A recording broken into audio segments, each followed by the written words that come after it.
Ever wondered what it was like to grab a drink back in the medieval days, when instead of craft beers and artisanal cheeses, your options were limited to whatever hadn't fermented past the point of no return? Enter the medieval tavern, the only establishment where a knight, a farmer, and a bard could simultaneously knock back a pint of something vaguely alcoholic, while trying to dodge the occasional rat scuttling under their crooked tables. Because why not add a little danger to your dinner? This isn't just a trip down a lie-infused memory lane.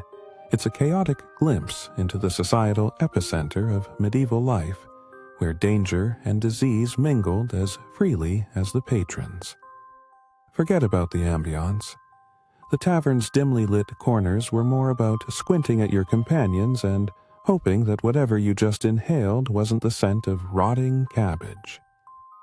And let's get real. Quiet conversations were as mythical as unicorns. Everyone was shouting over each other, trying to reminisce about the glorious days of yore, while also debating the existential question: is it truly bad luck to spill mead on a bard? In this documentary, we'll unravel tales that are equal parts absurd and hilarious, such as how finding a tavern was akin to a treasure hunt, complete with a litany of misleading signs and buildings that looked like they were too tipsy to stand straight. We'll traverse through stories of backroom poker games, legendary bar brawls, and the occasional bard being way too honest about his last performance. And just when you think we've hit the limit of medieval revelry, we turn our gaze to the enigmatic figure of Nefertiti, that powerful Egyptian queen who just vanished like the last pint of ale on bar night. We'll dive into her mysterious fate, because if you think the tavern's secrets are juicy, wait until you hear about the politics of ancient Egypt. So sit tight and prepare for a romp through history that's far less sanitized than that kale smoothie you've been avoiding. Get ready, because the Medieval Comedy Club is about to open its raucous doors. Step right up and prepare yourself for a wild romp through a medieval tavern in the year 1372. Picture this: a dimly lit joint where shadows slink away from flickering torches and the ambient aroma of damp straw mingles delightfully with whatever mysterious meat was last on the menu. Possibly rat, but who's counting? This isn't just any tavern. It's aptly named the Jolly Jug, where merry folk congregate, mainly to drown their sorrows in ale and avoid paying their taxes. Enter our main character, Sir Reginald the Reluctant, a nobleman whose title was only slightly more impressive than his image. With hair cascading like a golden mop and a tunic stained by half a gallon of the aforementioned ale, Reginald approaches the bar with a determined swagger. His goal? To order the royal special, which is embarrassingly referred to as a gravy stomp on toast. The tavern's homage to fine dining, or maybe the result of a cooking accident. As the tavern keeper, a burly man named Grimwald, with a beard that looks suspiciously like it might be a habitat for small animals, slaps a generously portioned stomp upon the wooden counter, the room erupts into a cacophony of boisterous laughter and obnoxious burps. The jests are accompanied by the melodious sounds of a minstrel, who is so tone-deaf he could lead a pack of hounds on a hunting expedition by just warbling alone. The two men in the corner, embroiled in a heated discussion about whether the plague was a divine punishment or simply a bad batch of bread, seem to agree on one thing. The food here might be why civilization is crumbling. Tension escalates as Reginald skewers a particularly defensive slice of a toast with the elegance of a man trying to subdue a feral cat. With every bite, the tavern patrons fix their gaze. He might as well be about to execute a flaming tightrope act.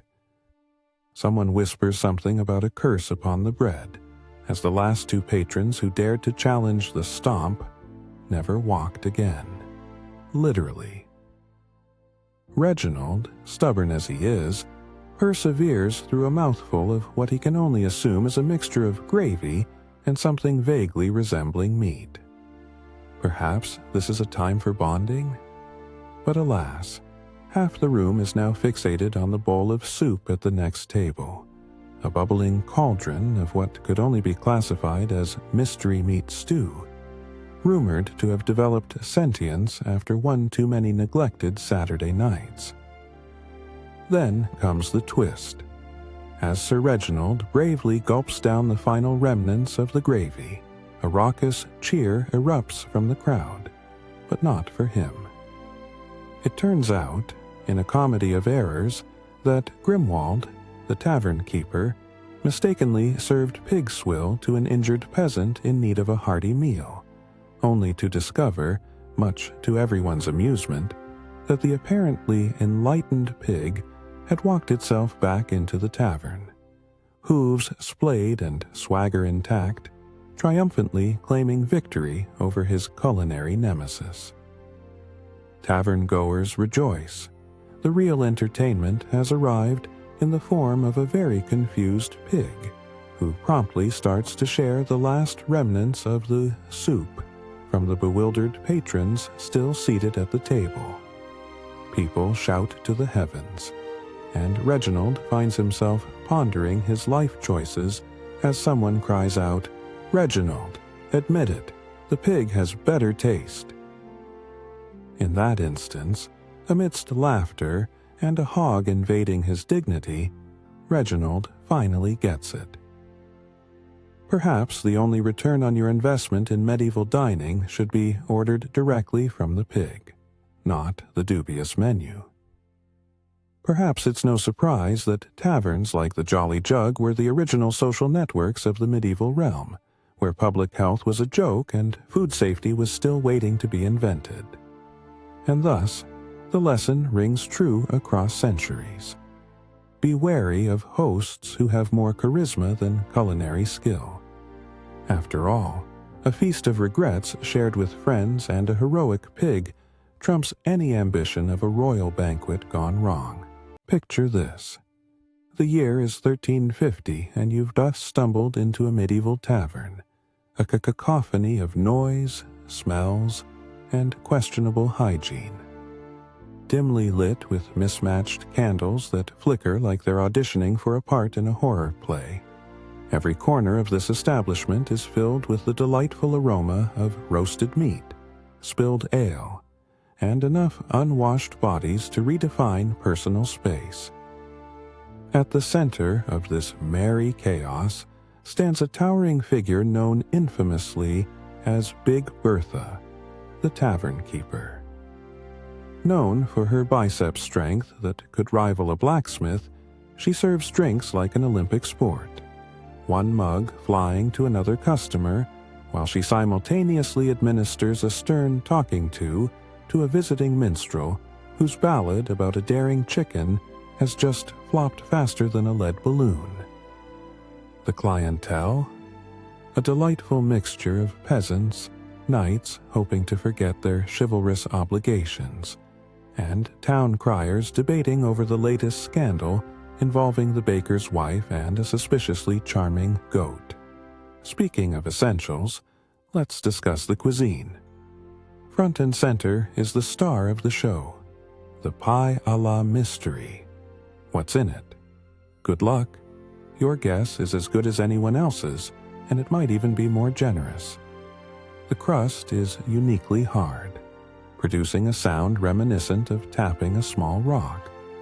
And rumors suggest that whatever ingredients were initially selected were either lost in a game of dice or enchanted into hiding.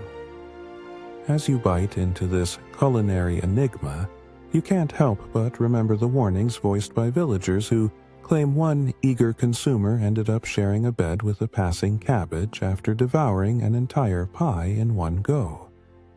Stepping onto the dance floor, you can hear the raucous toasting of ale mugs while simultaneously witnessing some brave knight down a pint with a courage that would make even the bravest heart race and a local barmaid bark with laughter. But wait, just as you're processing this culinary experience, an eerie quiet falls across the tavern as an ominous figure. The poison inspector enters the scene, his air of gravitas rivaling a physician conducting surgery by candlelight. What's his task? To ensure the pies don't contain anything dangerous, like a rogue rat or, more tragically, actual meat. History has told tales of pies causing uproarious events leading to a spontaneous dance-off. Or, worse, an angry mob searching for the secret ingredient of the missing pork. The inspection process itself is an engaging spectacle. He sniffs, prods, and peers suspiciously into each pie, contemplating their fate before grunting an approval. Decision made, he growls, "Good luck," before vanishing back into the shadows, leaving the patrons both relieved and doubly anxious. Just as the atmosphere swells with anxiety and ambiguous pie-popping sounds, Big Bertha makes a grand show of presenting the pie a la mystery once more, exhaling a dramatic sigh. A raucous cheer erupts as it's revealed. Wait for it, it's filled with apples. An unintentional health food from a related affair with the town's overzealous orchard keeper, who had allegedly wished for a pie challenge turned pastry nightmare. So the tavern is safe, this time at least, and the merriment returns as patrons raise their mugs high, shouting, "Long live the mystery pie," while unknowingly creating a love poem to culinary courage. So remember, in the medieval times, the safest food was always shrouded in mystery, and the best adventures could come in a crust. You never know when you might need to dance with a cabbage or toast to culinary bravery. Welcome to the year 1200, a time when ale was the social lubricant of choice, and personal hygiene was barely a rumor. Picture this: a medieval tavern, dimly lit by flickering torches that cast shadows resembling the ghosts of your last 3 meals. The atmosphere? Imagine if a cattle auction and a funeral had a baby. The air is thick with the heady mix of sweat, damp hay, and something undeniably aromatic, possibly the last remains of yesterday's fish stew. Are you thirsty? Don't worry, the only thing you can't catch is a cold because you'd have to step outside for fresh air. Meet our cast of characters. The boisterous innkeeper, Rogar, who believes he is the reincarnation of Bacchus, but merely resembles a stocky barrel of mead. The bard, Luteus the Unwashed, whose songs are a terrible cross between violent ballads and questionable pickup lines, and a smattering of local peasants, all of whom think coughing is a dialectal variation of laughter, especially after a few pints. Tonight's culinary masterpiece, a steaming bowl of gruel so unappetizing it could double as medieval wallpaper adhesive. Served in rustic wooden bowls that have seen better centuries, the gruel looks like it was straight out of a kitchen blunder involving a potato and an existential crisis. And, as if the sight of it didn't scare off enough patrons, there's a rat elegantly perched atop the serving counter, seemingly the judge of the evening's culinary challenge. But that's not all. A ritual hovers over this tavern feast akin to an intense, superstitious episode of a cooking show. You see, before any food is served, it's critical to consult the village oracle, a goat rumored to possess opinions on seasoning. She's known for her wisdom, or at least for making everyone appropriately nervous when asked to predict the night's menu. Within minutes, an over-enthusiastic villager returns from the flock. Panicked, and announcing the goat indicated herb, herb, or be cursed. No one has a clue what that means, but it's apparently a sign to pray over the meal. Hilarity ensues as 3 drunken men squeeze around the offering bowl, their hands waving frantically as if trying to cast out a food-sucking demon. The tension in the tavern rises to a boiling point as the first patron scoops a bite of the gruel into his mouth. We hold our breath. Is that delight or despair spreading across his face? Turns out, it's hard to tell when your taste buds are literally crying for help. An old woman in the corner yells that it tastes like despair, and the word spreads. Distrust erupts as suspicions rise that the tavern's supply chain may have been tainted by lingering cheese from last week's market, leading to an ensuing riot for the last pints of mead. Here's the kicker. All this mayhem unfolds while Luteus attempts to serenade the audience with an off-key rendition of a song about an unfortunate knight and his horse that met in a tragic accident involving a, say it with me, vat of not-so-fresh gruel. As chaos reigns, when the dust settles and the patrons calm themselves before another sip, something unexpected happens. The tavern door swings open, and in walks Sir Reginald, a knight renowned for never finishing his leftovers. He takes one sniff of the air, lifts a tankard full of ale, and proclaims, "I've faced dragons with more taste." Laughter erupts, a fetching distraction from the awkwardness of almost poisoning their neighbors with dinner. Everyone feels a strange camaraderie, united in their shared hatred of gruel. The tension evaporates in a haze of oil-induced hilarity as they toast to their resilience and lack of kitchen hygiene. So what's the takeaway from our raucous evening at the tavern? Never judge a meal by how it looks. After all, it might just kill you in a way that brings everyone together.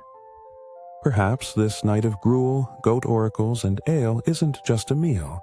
It's a lesson in the arts of survival. And drinking. Definitely drinking. Adjust your seat and pour yourself a tankard of ale, or just visualized one.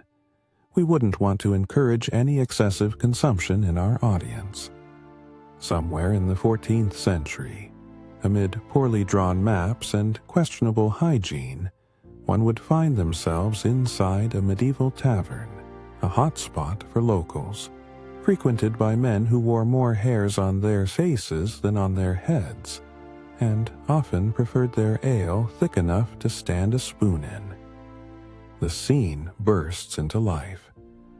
Candlelight flickers uncertainly, casting shadows that dance like a court jester's worst nightmare.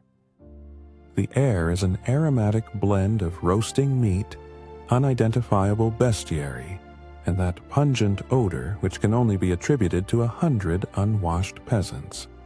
A smell so fierce it could knock out a fully armored knight. A bard strums a sorceress tune, his only audience consisting of a few rats and one distinctly uninterested goat.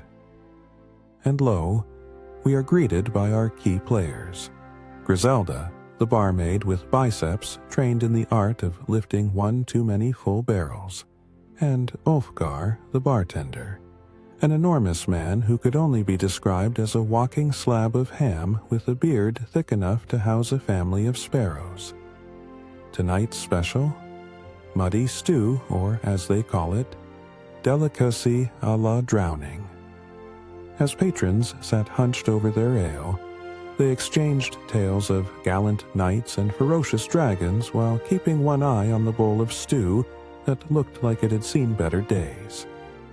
Rumor had it that a local witch had cursed the stew, or perhaps it was just last week's harvest smartly disguised, and every bowl served rendered the consumer ill for 3 days, an ordeal which was seen as a short sabbatical from work in the fields. It was local legend that those who dared taste it became vegetable seers, able to predict their next meal based solely on the lifestyle choices of their most unfortunate neighbors. As Griselda walked past, a charming drinker leaned in with his latest theory, that the stew contained the spirit of a vengeful turnip. Ulfgar, overhearing this, proclaimed with a hearty laugh that the only thing more likely than a vengeful turnip was a talking piece of stale bread. Little did they know the stew's true superpower lay in its ability to inspire a haphazard ale spill that resulted in a medieval version of a food fight, albeit one heavily edited for historical accuracy, since it mostly involved people throwing their own unsightly beards at each other. And then, the twist. Just as the laughter reached its crescendo, a raucous shout erupted from a corner table. A bard, an incredible rare breed of semi-madman and poet, had leaped onto a table and declared he knew the solution to both turnip and beer-related woes. Let the stew be served with ale on the side. This unprecedented combination sent the tavern into a fever pitch. Patrons suddenly considered the possibility that maybe they'd been doing it all wrong for more than 250 years. The idea of a beer and stew pairing revolutionized their approach to dining, though what it actually meant was that tonight's stew would only mildly contribute to tomorrow's hangover instead of a major one. A brief historical note. In those darker times, food rituals often included a bizarre mix of flavors and survival instincts, with inventory control being an intricate dance between desperation and culinary creativity. Sometimes, however, it merely meant buoys of fungus washed down with whatever had turned in the pantry. So here's the moral of our sordid tale. Never trust an unctuous stew if it's served with a side of local legends. And should you find yourself amidst barrels of wavering ale and an audience of questionable hygiene, just accept that fine dining is subjective, right up until someone proposes a beer fusion. And trust us, that's when you know it's all gone mad. Picture this. The year is 1350, the very heart of England, and we find ourselves standing in a tavern so dimly lit that the shadows might just be hosting their own revelries. The air is a thick fog of sweat, spilled ale, and the underlying scent of regret, mingling with something suspiciously like burnt rat. But welcome to Ye Olde Crash Tavern, where your mother warned you never to go, and for good reason. As our camera pans over the scene, we zoom in on our eccentric cast, the bedraggled barkeep, Tobias, whose only ambition appears to be brewing the strongest ale in the kingdom, and his loyal customers, a trio of heavy-drinking knights sporting questionable hygiene and armor dented more than a beer barrel in a brawl. They engage in a passionate debate over the philosophical implications of sleeping with a bar wench versus a peasant. In between their loud proclamations, you can hear the squeak of rats aged like fine wine, and in the corner, the minstrel strumming a lute off-key in an attempt to woo an uninterested cow. Classic medieval entertainment. Now let's talk about the culinary highlights, or lowlights depending on your perspective. The tavern's feature dish, roasted brawn, which, even by medieval standards, raises eyebrows. It's an entire pig's head, complete with eyes that seem to follow you around the room, burnt edges lingering with the vague promise of flavor, mixed with possibly the spirit of a former life. But don't fret now. The tavern's special seasoning of spices that should have been thrown out years ago adds just the right touch of, why am I still here? But no meal is complete without the ceremonial toast to the ale that cheers us, the supper that bewilders us, and the possibility of food poisoning that haunts our dreams.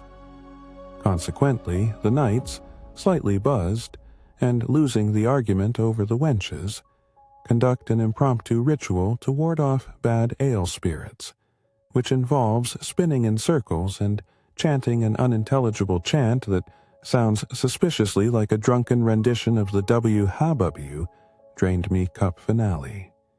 It's utterly ridiculous, but also a beautiful reminder that even the noblest of knights are just a cold mug of ale short from utter chaos. And suddenly, it happens. As the roasted boar is unveiled, the tension in the room rises. The head, now presented like an unwanted centerpiece at a family reunion, is met with gasps from our brave patrons. Are they in awe, or smelling the sweet scent of death? It's hard to tell. But in true medieval fashion, self-preservation takes priority as the barkeep proudly announces, "For a pint of ale and a mouthful, how risky do you feel, lads?" The knights, after much deliberation that would put the finest scholars to shame, band together to take on the beast. They each take a hunk, and with a collective grimace, they dive into the head as if trying to prove a point to the herbalist who claimed they'd die mid-bite. Cheers erupt, but in the shadows, a sudden silence falls. Our favorite minstrel has collapsed, the lute still strumming sadly against his chest, raising concerns that his soft snores might haunt the tavern until dawn. But lo and behold, within the frenzy, a knight accidentally smacks the boar's head, causing it to tumble over in what is arguably one of the greatest food-related faux pas of the decade. And just like that, dinner becomes an all-out food fight. Bits and pieces of roasted boar, or as I like to call it, bathtub stew, fling about as patrons scream and duck while the knights fight to reclaim their dignity. All the while, the tavern's cat, having decided this chaos was an invitation to a buffet, waddles off with a pig ear in its jaws as if claiming its throne. At the conclusion of this glorious debauchery, as the knights lay sprawled among remnants of what's left of dinner and splattered ale in various states of inebriation, it's clear. The true spirit of the tavern is not found in the food, but in the delicate balance of chaos and camaraderie, however questionable that camaraderie may be. So, the takeaway from this medieval escapade: always trust a tavern cat. You never know when their gourmet choices might surpass those of paying customers. Picture this. The year is 1375, in a quaint little village known for two things: an exceptionally rude innkeeper and the ability to brew ale so thick it could support a family of 4. This wasn't just any tavern. This was the infamous Ye Old Drunken Dragon, a place lovingly dubbed by villagers as the last remaining stronghold for local alcoholism and abysmal service. The air was a hodgepodge of scents, roasted meat mingling with the far more overwhelming aroma of unwashed humanity, and the occasional whiff of something that vaguely resembled the aftermath of a dragon's digestive mishap. What greeted us, besides the overpowering stench, was a motley crew swirling like a medieval circus act.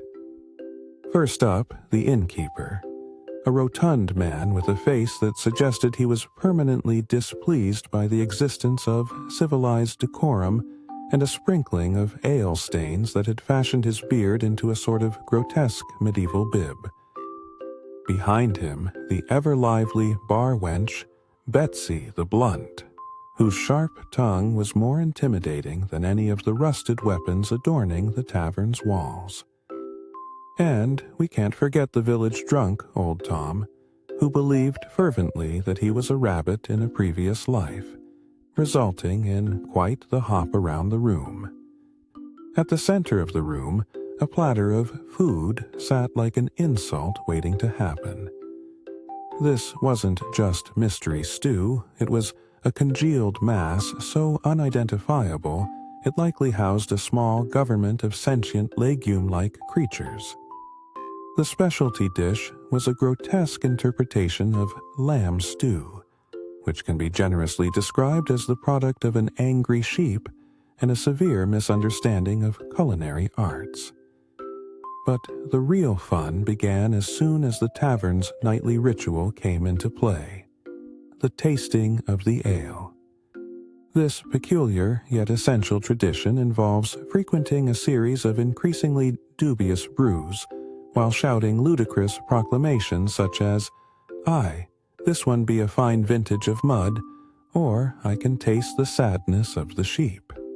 The villagers believed this was vital for distinguishing which ale might cause less than certain death. Then came the superstition surrounding each brew. Grumbling patrons would refuse to drink from mugs that had experienced even the slightest hint of being dropped. "Aye, me lad, last one lost his tooth from that same cup," boomed a belligerent man, while gripping an undented tankard with what looked like the remnants of last week's ale clinging stubbornly like a bad memory. And don't get me started on the obligatory gratitude chant directed toward local deities that definitely didn't care whether your drink went down smooth. Finally, the brewing gods aligned. Old Tom, who had suddenly decided it was now or never to reclaim his bestial identity, bounded onto the table, ready to perform an interpretive dance that involved an alarming amount of spinning and the occasional writhing that looked disturbingly akin to someone trying to evade a swarm of angry bees. In the heat of the moment, he miscalculated his landing, resulting in the entire table flipping, plunging diners into a pool of mystery stew and dubious ale. The room erupted into sheer chaos, reminiscent of a Shakespearean comedy, with patrons scrambling to rescue their valuables from the depths of soggy mutton and furious ale. Old Tom, undeterred, proclaimed himself the dancing king of ye olde drunken dragon. By the time the dust settled and villagers began to extract themselves from the tangle of limbs, stew, and ale, everyone had developed an inexplicable camaraderie rooted in shared trauma, each connoisseur hell-bent on assigning blame to whichever vintage had just assaulted them. And thus, what did our villagers learn? Never confuse camaraderie with clear-eyed sobriety. They don't mix well, particularly in questionable taverns filled with lugubrious folk and culinary travesties. So remember, sometimes the only thing stronger than your ale is your ability to make new friends while swimming in stew. Welcome, dear audience, to a place where your stomach and sanity go to die. A medieval tavern, circa 1347. You can practically hear the distant sobbing of aspiring poets, while the air is a delightful amalgamation of spilled ale, burnt bread, and, oh yes, that distinct aroma of feet that has been marinating in construction-grade leather boots for far too long. Picture this. The tavern is dimly lit by a subset of flickering candles, like a cheap production of a horror play that went underfunded. Shadows play tricks on the eyes, making it hard to decide whether that figure in the corner is just a grotesque statue or the previous night's drunken bard. The sounds? Ah yes, the raucous laughter of patrons mingled with the disgruntled murmurs of their latest hangovers. A chamber pot comically overspills, adding a certain ambiance that smells suspiciously like a precaution best forgotten. Our key characters tonight include the innkeeper, whose belly is at least 3 sizes too large for his tunic, and whose penchant for overcharging is unmatched even in royal courts. Then we have Nigel, a peasant who believes every pint of ale is a blessing from the gods, despite his uncanny ability to start fights in every establishment he graces. And don't forget Gertrude, the tavern's resident wench, whose wit is sharper than the knives she uses to cut the bread that no one dares to eat. Speaking of which, tonight's culinary highlight is the tavern's famed stew, made from ingredients that have long forgotten the meaning of fresh. Now, picture this foul concoction being served by Gertrude, who warns of its great health benefits, which apparently include immunity to all forms of common sense. Perhaps it's the faint hint of whatever it was before it turned soup, or the swimming, unidentifiable bits that have merged to create an unsettling texture.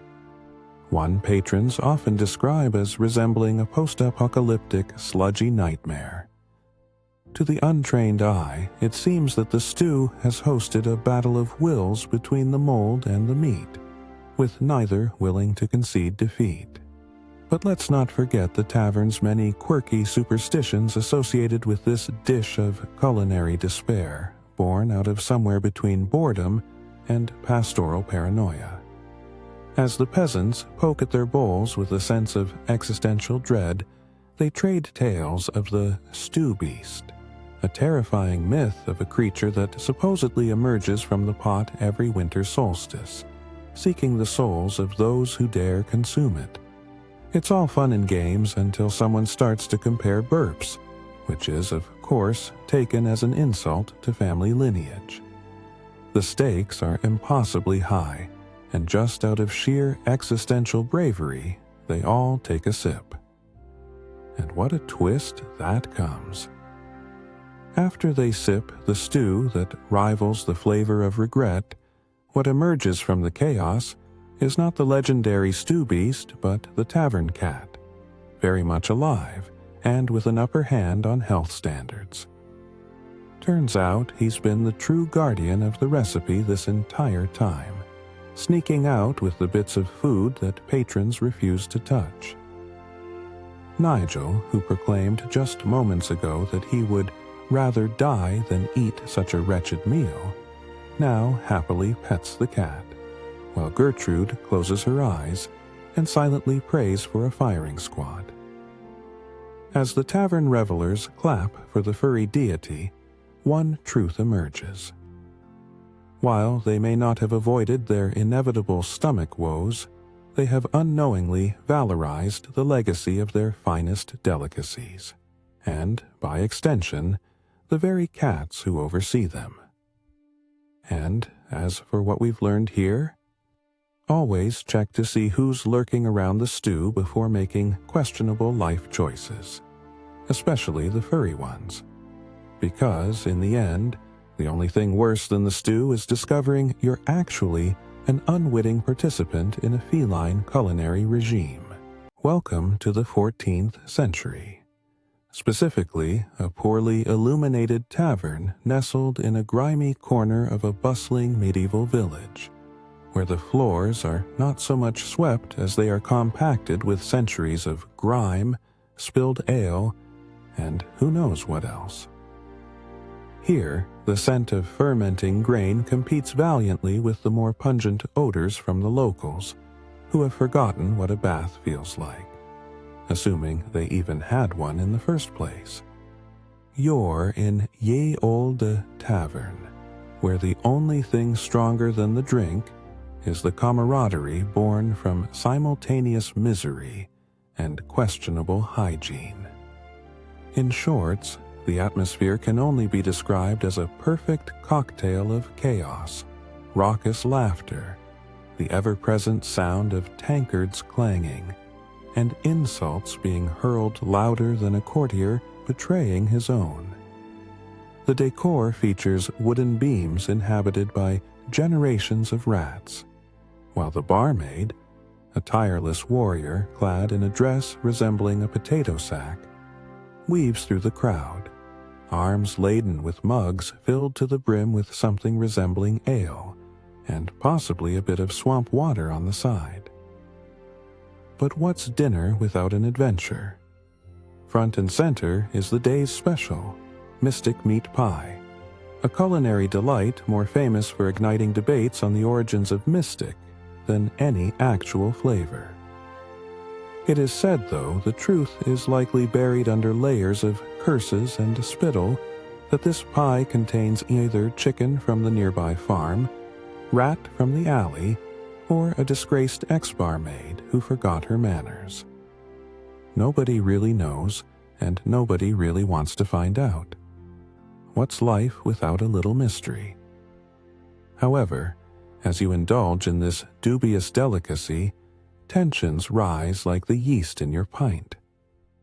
The older patrons are steeped in superstition, convinced that every bite may harbor the spirit of old crippled Gerald, a once dreaded tavern dweller who misplaced his leg in a card game and sought revenge by haunting the ovens. Anyone who experienced the peculiar phenomenon of their pie mysteriously squirming was sure the curse had claimed them. Rumors abound. Did you see Edgar? Lost a finger to the pie last week, they say. The absurd rituals unfold before you like a medieval soap opera. The bartender, clutching an amulet made from what looks suspiciously like a processed pickle, walks around, offering unsolicited anecdotes about the pie, and promising that a front-row seat to his theatrics will guarantee personal safety. Meanwhile, to ward off the pie's alleged unpleasantness, locals cross themselves, sacrifice a handful of stale bread, and chant phrases like "May the gods forgive a crust that knows no shame." Too bad they forgot the actual bread at home. Suddenly, a local drunk bursts in, his hands waving like he's directing a ship during a storm, shouting about the curse of the mystic meat pie and how he just spotted it moving around on its own. Mugs fly, the barmaid spills at least 3 pints, and pandemonium engulfs the tavern. Voices rise, understanding plummets, and a chorus of fearful patrons arm themselves with forks, intent on battling an apparition of meat. The brawl to banish the desired pie swiftly escalates into a full-blown bar brawl. We're talking tankards flying, chairs squeaking, and a few fingers mysteriously getting lost in the fray. And what of the mystic meat pie? It escapes the unfolding drama, wobbling slightly as it rolls across the floor, making its grand exit past a bewildered rat and into the darkened corners of the taverna. Its fate, presumed to be forever intertwined with Gerald's curse, now a legend in its own right. As things settle back into a semblance of normalcy, the tavern re-engages in its usual absurdity. The old codgers settle their bar stools, and the barmaid, dripping with ale, begins serving slices of unbothered bread, probably from last week's market. And remember, while the ale may dull your senses, the true taste of history emerges through the laughter, chaos, and the realization that sometimes dinner is nothing but a grotesque game of culinary roulette. So what's the lesson? Always inspect your pie before diving in. You never know who or what might be lurking within. Picture it, the 14th century, where fashion trends included rags layered with questionable food stains, and the everyday scent of damp hay intermingled with an air of general malaise. But on this particular evening, one could find themselves squeezed inside the tavern of the delightful hamlet of Crumblin' Time, where the only thing more suspect than the ale was the decor, a ceiling adorned with cured hams dangling like unfortunate fruit from a tree of despair. Welcome to the tavern life, where the lighting had a dramatic flair, thanks to half-melted candles resembling antediluvian stalagmites, and the sounds of sloshing mugs, and the occasional ear-piercing scream of the resident bard. Countless patrons were jostled together, sharing secrets, gossip, and a hefty dose of overpriced mead, all with the shared hope their stomachs would make it through the night without launching a rebellion. Now, what's on the menu, you ask? Starved of options, diners could choose from a delightful selection of rubbery roasted rat. Or perhaps, if they were feeling patriotic and positively unhinged, a heaping portion of boiled turnips that could practically double as a medieval weapon. Naturally, the pièce de résistance was the famed dish. Grog of the unfortunate varlet, a stew so aromatic it invited not only the hungry, but also an assortment of flies who had long claimed residency over the establishment. As the stew was ladled into each bowl, a joyful ritual that involved a communal dip by the squire, who hadn't washed his hands since the last plague outbreak, patrons gasped in anticipation. Would it be savory, or would it lead to spontaneous visions of the gallows? You see, in medieval times, the true horror of dining was not just in the palate, but rather in the paranoia. Every bite carried the weight of centuries of distrust, superstition, and the lingering question, is this rat really just a rat? The tavern keeper, a rotund fellow with a foamy mustache resembling an unfortunate lake creature, would often incite dread among the guests with tales of the spirit of Harold the Horrible, who allegedly haunted the tavern, seeking vengeance on anyone taking one too many liberties with the grog. Parents would tell children to eat their greens lest Harold come and drag them off. He chuckled, raising his mug while the tavern quaked with laughter, the kind that masked a simmering fear of food-related demise. Just as everyone settled into their dubious meals, the unexpected happened. The local baker burst through the door, flour dust adorning his visage, proclaiming he had come to offer complimentary bread rolls baked by the fiery spirits of the oven from hell.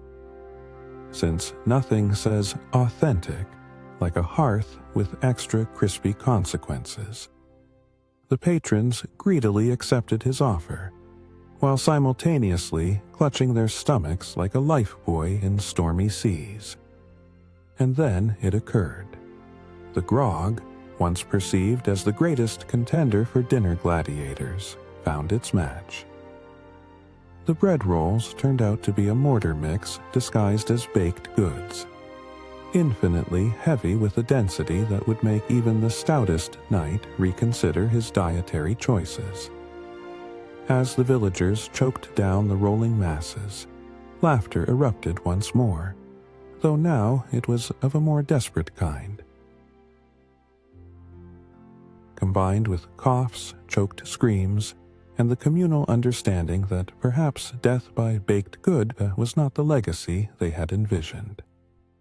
Little did they know that Harold had taken notes. Yet amidst the chaos, they found solace in the fact that all was forgiven under the warm glow of mismanaged tavern lighting and the syrupy embrace of camaraderie. Nothing says community like a shared death wish. So what did we learn? In the end, all paths lead not to glory, but to a very unceremonious and sticky exit through the nearest latrine, proving once again that chances taken at a medieval tavern can yield delightful surprises, if you survive the evening. Cue the flickering torches and the faint clang of poorly tuned lute strings. The year, 1345, the place, a cramped, dimly lit tavern filled with more smoke than actual air. The ambiance? A delightful melange of body odor damp thatch, and the unmistakable scent of mystery meat anyone would hope isn't what it claims to be. As the door creaks open, you're greeted by a stout gentleman sporting a beard so thick one might suspect a small family of rodents resides within it. He is ornately labeled as the innkeeper, but one can't help but wonder if he just wandered off from the nearest episode of Survivor, Medieval Edition. Welcome to the legendary tavern of Wobbly Pint, where the ale flows like the indecipherable babble of the town's crazed philosopher, and the menu reads like a deranged grocery list from a drunken peasant. Tonight's special, a dish proudly dubbed pottage of uncertain origins, with a side of whatever grew in the back and a glass of ale that never quite lost its breath. The tavern buzzes with excitement, clamorous with the wild laughter of locals and the occasional shout of complaint as a bar stool collapses under the weight of whatever was in that pottage. Expect the bard strumming a tune that sounds suspiciously like a funeral dirge and the occasional fight breaking out over a game of dice. Soon, a cacophony of voices rises to a fever pitch, debating the critical importance of whether the mystery meat is, in fact, chicken, or if they've all been unwittingly suckered into an extravagant dog dinner. As mugs clank and stories grow more ludicrous with each sip, a superstition emerges. It is said that the first person brave enough to finish their ale without stopping for breath would possess the wisdom of an owl, though whether that wisdom will actually improve the odds of survival against the plague remains to be seen. You can already feel the tension building among the patrons as they glance at their ale like it just insulted their mother. One particularly ambitious soul, sporting a neck garland of dried herbs and an attitude more puffed than the fresh-baked bread, rises to the challenge, raises his tankard high and announces with bravado, "For glory and other things." A collective gasp ripples through the crowd as he downs his drink like a medieval superhero. He struggles to breathe, his face turning a delightful shade of crimson reminiscent of a sunset behind the plague pits. The innkeeper nervously eyes the door, perhaps pondering a swift escape or simply tallying the bets on how kindly the Grim Reaper would embrace this fine gentleman soon. In a shocking twist, as the round of applause erupts, as expected from a crowd trained in the art of entertainment through poor decisions, the hero suddenly coughs, sputters, and unintentionally exercises the ancient art of projectile distribution. The crowd gasps, embellishing the tale with the drama of bloody battles fought in distant lands, as the braver souls leap back. The innkeeper deftly dodges, claiming to have once fought off bandits with nothing but a ladle. But alas, the hero gains modest fame as Allosaurus Rex, long remembered in tavern legends, which by morning may be embellished with claims of having bested a dragon, or he'll be found offering hunting tips to fellow aspersions of mild regret. And as our tale winds down into the early hours of the morning, the crowd less coherent, and the mystery meat tantalizingly vaporizing into the recesses of the tavern's floors, you're left with this sad yet comedic notion. When craving a pub meal in medieval times, always trust your nose, unless, of course, the last 3 layers of your sensory memory have been dulled by too many tankards of that questionable ale. The lesson here? In a medieval tavern, courage can lead to either fame or a regrettable visit to the herbalist, and sometimes it's best to let the wild tales flow as freely as the ale. Welcome, brave time traveler, to Ye Old Grog Shack, circa 1350, where the ale is warm, the inhabitants are questionable, and the special of the day includes a surprise ingredient one can only pray isn't human toe. The tavern's dimly lit atmosphere is designed specifically to make every drinker look like a dashing rogue, or a very bedraggled peasant, depending on your luck with the lighting and fly-infested cheese. As your eyes adjust to the murk, you are greeted by the sights and sounds of medieval merriment, the clanking of iron goblets, the stirring melody of a lute played poorly by a bard convinced he's the next big thing, and the lingering scent of unwashed bodies mixing with something that can only be described as stew gone rogue. In the far corner, we meet our key players.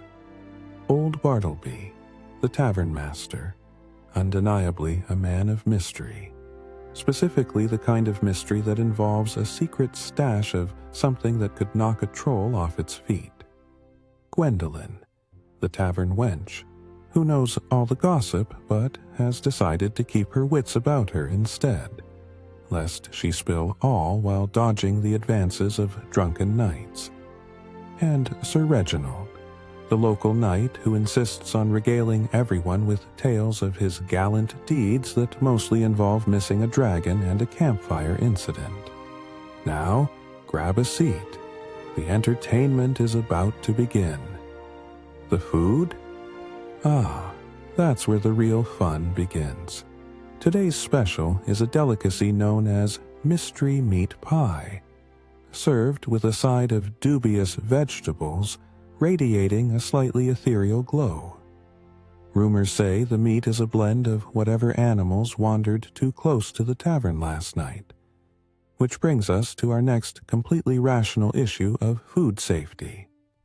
You see, medieval meals come with their own set of superstitions. Before digging in, patrons clasp hands and engage in the ancient ritual of the blessing of the inexplicably slimy grains, as they chant, "May the wheat not be filled with vermin, and the ale not taste of human," while pouring a generous measure of drink onto the floor for the spirits, though how those spirits are expected to enjoy beer without abdominal discomfort remains an age-old mystery. As the tension builds, the meat pie arrives with an air of glorious absurdity, steaming as if it could spring to life and sing sea shanties, although given it's more likely a cow that tried to swim than a sailor. But fear not. Sir Reginald, ever the brave knight, takes the first bite, causing a silence to sweep over the room as all eyes lock onto his heroic visage. Suddenly, he erupts in a splutter, his knightly bravado collapsing faster than a poorly built drawbridge. "Gwen, this pie tastes like it was made with rats!" he shrieks, spitting what could only be the teeth of some creature best left unmentioned. "Nay," old Bartleby replies defensively, "'twas surely the seasoning." Or maybe it was the 7 days past its Selby date. Amidst the uproar, as the villagers rush to find out just what the mystery meat is, they uncover it bears an uncanny resemblance to the chef's pet ferret, now confirmed as frequently involved in the kitchen. Even after the chaos, old Bartleby nonchalantly confirms the secret ingredient. It's a ferret, specifically the one that once made off with me tankard. So it's kind of a sacred offering now, and from there, the tavern erupts in laughter.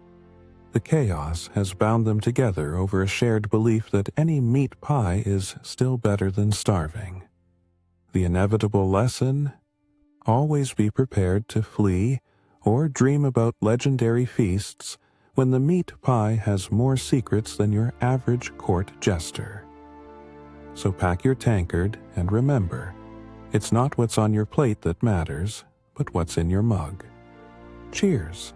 Welcome to the year 1375, known for its mud, plagues, and medieval taverns, where the nobles dressed like peasants, and peasants dressed like peasants too, minus a few teeth.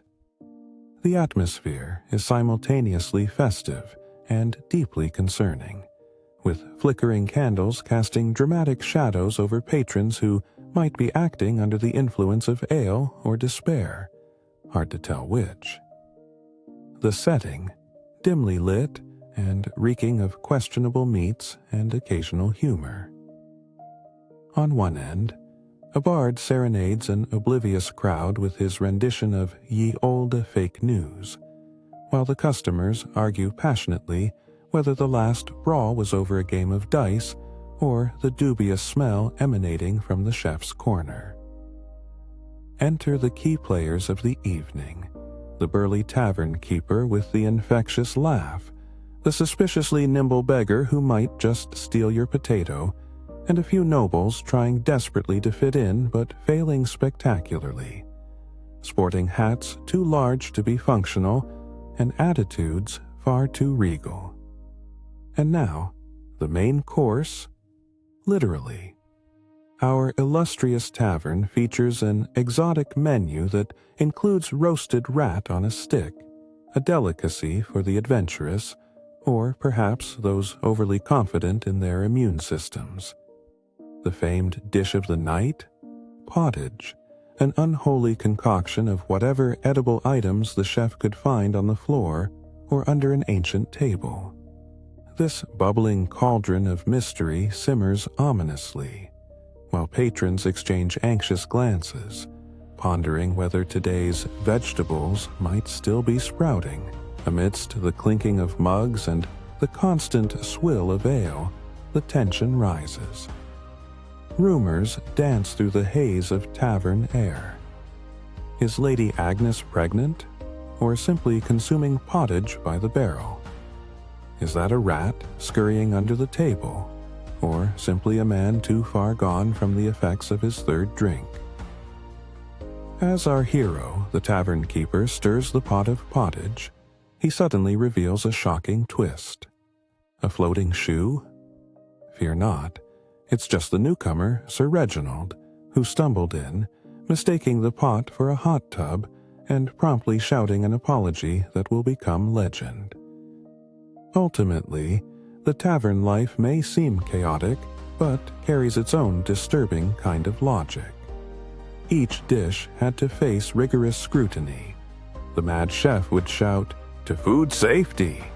even as he tossed a few sprigs of something that may have been spinach or poison. As it turns out, many medieval patrons equated the quantity of mug fills to the quality of dinner conversations. So a little worm in the pottage just made the story more interesting. The twist reveals itself. Turns out, that shoe in the pottage belonged to Reginald all along, a twist even Shakespeare would struggle to top. The crowd erupts, laughter or horror, perhaps both. The tavern erupts into cheers as they break bread and share wine from bowls that may or may not have seen the inside of a pig's trough. And as everyone picks at their pottage, a moral emerges from the sloshing chaos of the medieval tavern. Never dine alone if you can help it, because in the tavern, every bite might come with an unexpected muscle-based side of adventure, or just the shoeless feet from the guy at the bar. Enter the scene, a dingy tavern somewhere in the year of our Lord 1365, illuminated by the flickering light of tallow candles, in dire competition with the stench of the unwashed masses. The mood? Think of a boisterous family reunion where a skunk has been invited. It's part laughter, part horror, and a super austere wall of suspicion underpinned by the hint of ale and sweat. In strides our protagonist, Gerard the Bold, a scrawny knight seeking solace between quests and the panting pursuers of his mounting debt. Clad in armor that appears to have last seen a shiny polish during the Crusades, he approaches the bar with the confidence of a man who's just sworn off jewel thieves and is now considering a third helping of potato stew. Behind the bar stands the illustrious Beatrix, a tavern keeper with the noble blood of one who has seen it all, the drafty nights, the bickering patrons, and the myriad of mysterious liquids bubbling away in the back kitchen, which she half-heartedly assures patrons are medicinal. A speech about the healing qualities of rancid figs and 3-week-old bread is then mandatory, because when it comes to food in a medieval tavern, one must season it generously with fairy tales to disguise the underlying mystery. Now let's talk about the menu, shall we? Tonight's specification: Chef's Surprise, which, as luck would have it, is the same as yesterday's leftovers. Whether it's a half-rotten fish with the personality of a brick or a rabbit that may or may not have been specially blessed by the court of King Arthur, who's also a little too fond of afternoon naps, selection is as limited as the hygiene standards. Gerard prays before the plate, perhaps for mercy, for flavor, or just because the last customer who skipped the divine invocation got trampled by the barmaids carrying tankards of ale. Within moments, the tavern erupts into a cacophony. The fiddler's cheerful melodies seem suspiciously out of sync with the conversation about potato blight, while a group of drunken locals argue about the legitimacy of England's claim to the potato itself, as if the hapless tuber could pick a side. Adding to the ambiance is the perpetual bickering reminiscent of donkey-driving competitions at the last village fair, complete with insults about each other's family lineage and accusations of witchcraft. As Gerard digs into his supper, eyes fixed on the wobbly concoction that vaguely resembles soup, a fortune-teller, seated in the corner like a sagging tapestry, calls out a prediction. A great war is coming between your heart and your stomach, Sir Knight. Fearing the plate's rebellion, he gulps down the questionable slop as tavern-goers place bets on whether hell survived the encounter. Meanwhile, an Ayla-laden bard begins a song about the horrors of culinary fate, bringing the crowd to laughter and cheers, fueled purely by ale and bubbling camaraderie. Amidst the revered tradition of mocking Gerard's misadventures, he surprisingly finds solace in a whispering voice from the crowd, revealing herself to be Lady Isolde, rumored to have courted destiny by eating moldy bread while reading the Tarot of Turth. She gifts Gerard a notion. Nothing taste-wise could be as daunting as his mounting bills. Whether it's risking the ferocity of pigeon pie or embracing the intimacy of a thistle stew, there are worse fates than dining alongside cursed longing for love and a full barrel of ale. But hold the choruses. The final twist appears as an actual knight bursts through the tavern door, announcing his quest for the one true noble stew. "It speaks to me," he cries dramatically, only to be silenced by the scent of Beatrix creation wafting towards him. They soon discover that the broth serves as both the dining experience and local gossip mill, seasoning the walls with tales of epic quests and possible food coma.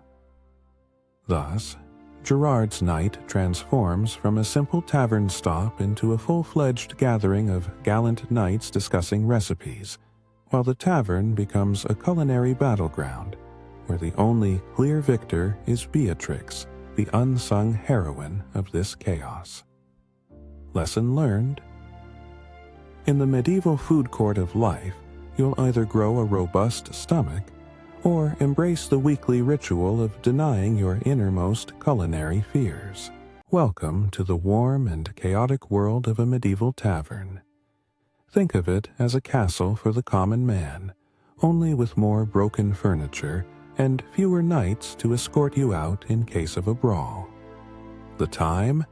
A bleak Wednesday around the year 1345, your host, perhaps a less than hygienic man with a tunic that has seen better days, greets you with the charmingly honest line, "Welcome.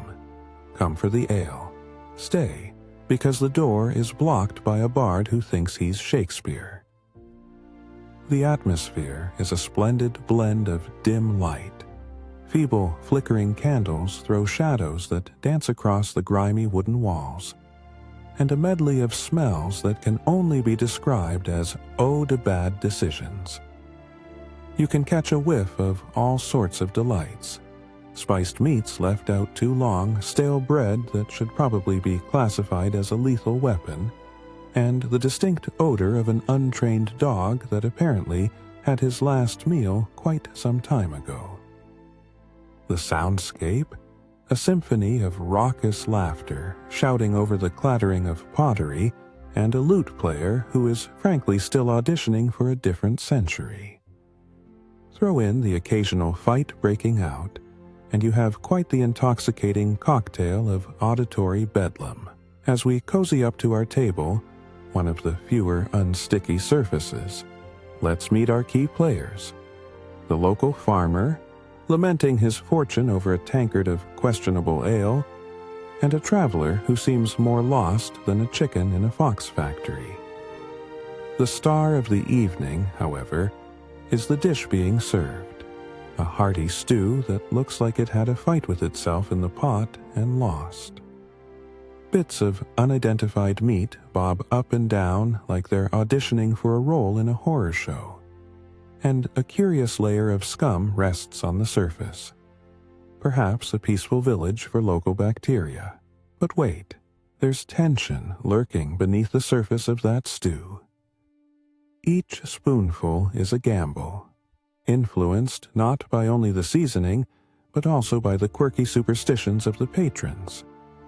Do you eat the stew? You must first spin around 3 times and spit over your shoulder to ward off bad luck. Eat with your left hand, and you're bound to be cursed with a lifetime of misfortunes, like not finding a good pair of socks or accidentally sitting on a goat. These are serious matters in medievaldom.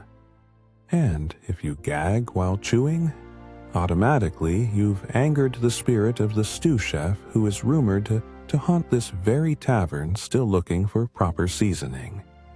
As the night progresses, the tension in the air thickens, and patrons are forced to ask themselves, is it the ale or the stew causing their paranoia? Suddenly, a scream cuts through the din. A barmaid dramatically collapses, spilling drinks everywhere, and chaos ensues. Patrons leap to their feet, convinced this is the result of the devilish stew. Panic erupts as everyone forms an impromptu mob against the chef who, bless his grimy apron, is now barricaded behind the bar. But wait! As the barmaid regains her composure and stands up, laughing, it's revealed she merely tripped over the tail of a rather unamused cat who had been enjoying the show. Cheers and laughter erupt, and disputes over the stew are momentarily forgotten. The moral of the story? Sometimes the scariest thing in a medieval tavern is not the food, but the antics of a cat who might just be the greatest drama queen in the room. So let's remember, never let your stew go unguarded, and always check for rogue animals before whining about your dinner. Fasten your girdles and loosen your belts. We're about to meander into a medieval tavern circa the 14th century. The scene is set. A rickety wooden structure so dimly lit you'd think it was hosting a clandestine witch meeting. The sounds of rowdy laughter, and someone definitely not a bard attempting to play the lute, permeate the air, mingling nicely with the aroma of stale ale and a mystery stew that might still be alive. Here we find our hero, a scrappy-looking peasant named Harland, who's boldly decided tonight is the night to pull out his pocket full of hard-earned coins that may or may not be real currency. Above him, the dim flicker of tallow candles casts ominous shadows that dance like anxious squirrels. The tavern is packed to the rafters with burly folk, all snacking on the house special, which, judging by the way some are clutching their throats, is most likely last week's leftovers. As Harland approaches the bar, he's greeted by the token barkeep, a rotund man whose stomach appears to be engaged in a fierce battle with his apron, spilling forth a range of unidentifiable bits and pieces. "What'll it be, my good friend?" the barkeep bellows, and as he does, the scent of something between burnt bread and despair wafts through. Harland glances at the drink options. Watered-down beer served in tankards that may or may not have previously held the body of a smuggled goat. It's a feast fit for a king if the king was on a diet of regret. The tension escalates as Harland orders a pint of whatever doesn't make me vomit, unaware that this is both a challenge and a routine. A nearby table erupts into chaotic laughter as the patrons recount tales of dreadful tavern food, regaling their fellows with stories of your typical medieval superstitions, like how eating goose fat while standing on one leg during a full moon would ensure prosperity.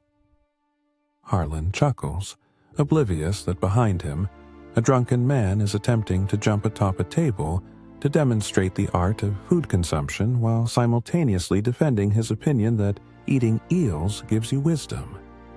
As Harland nurses his drink, a group of rowdy locals challenges him to try the house special, the mystery meat platter, arriving with a side of skepticism and enough spices to drown a small child. It's served on a wooden board that looked like it had survived the last plague unscathed. The platter teems with unidentifiable morsels, the only recognizable item being a curious perversion of onion rings that have turned strangely green.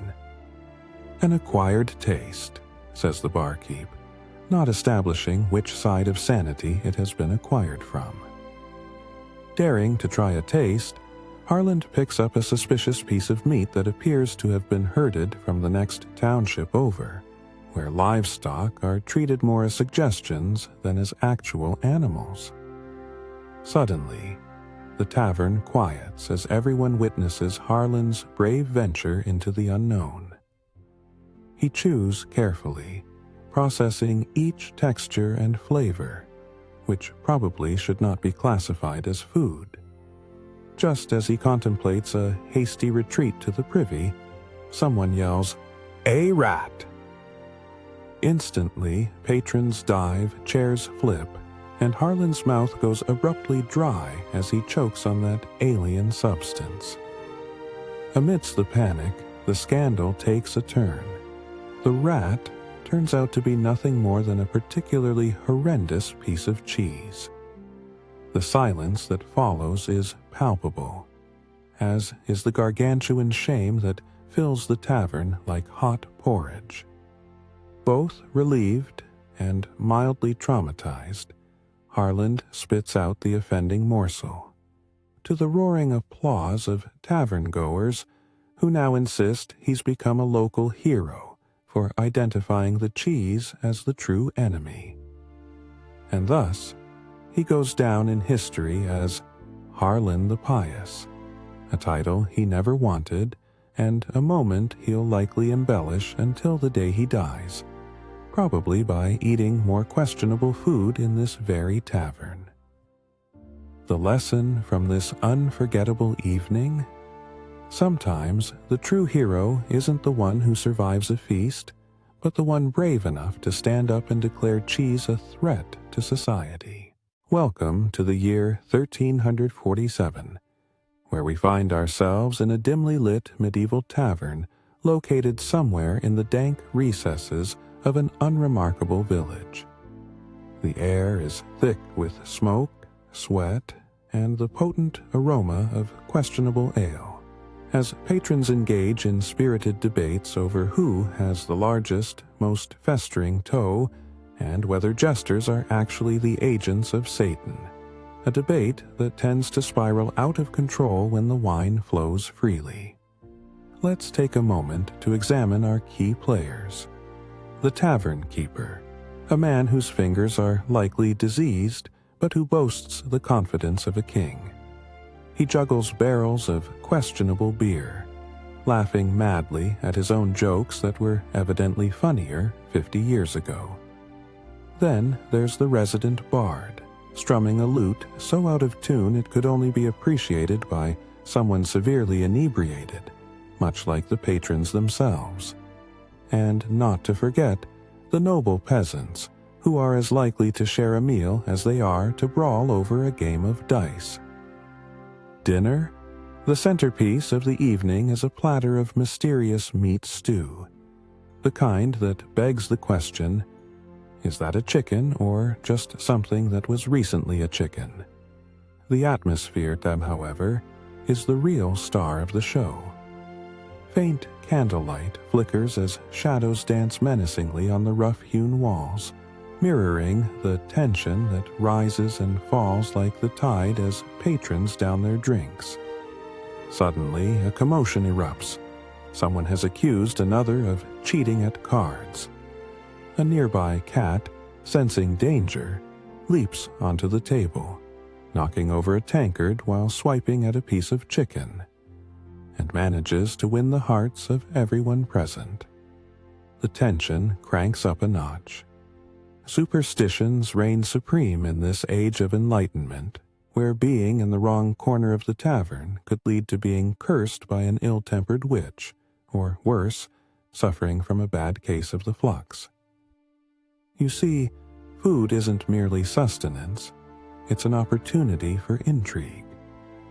Medicinal herbs are sprinkled over every questionable dish to ward off what the villagers assume are evil spirits triggered by their last meal, and perhaps an excess of unwashed hands.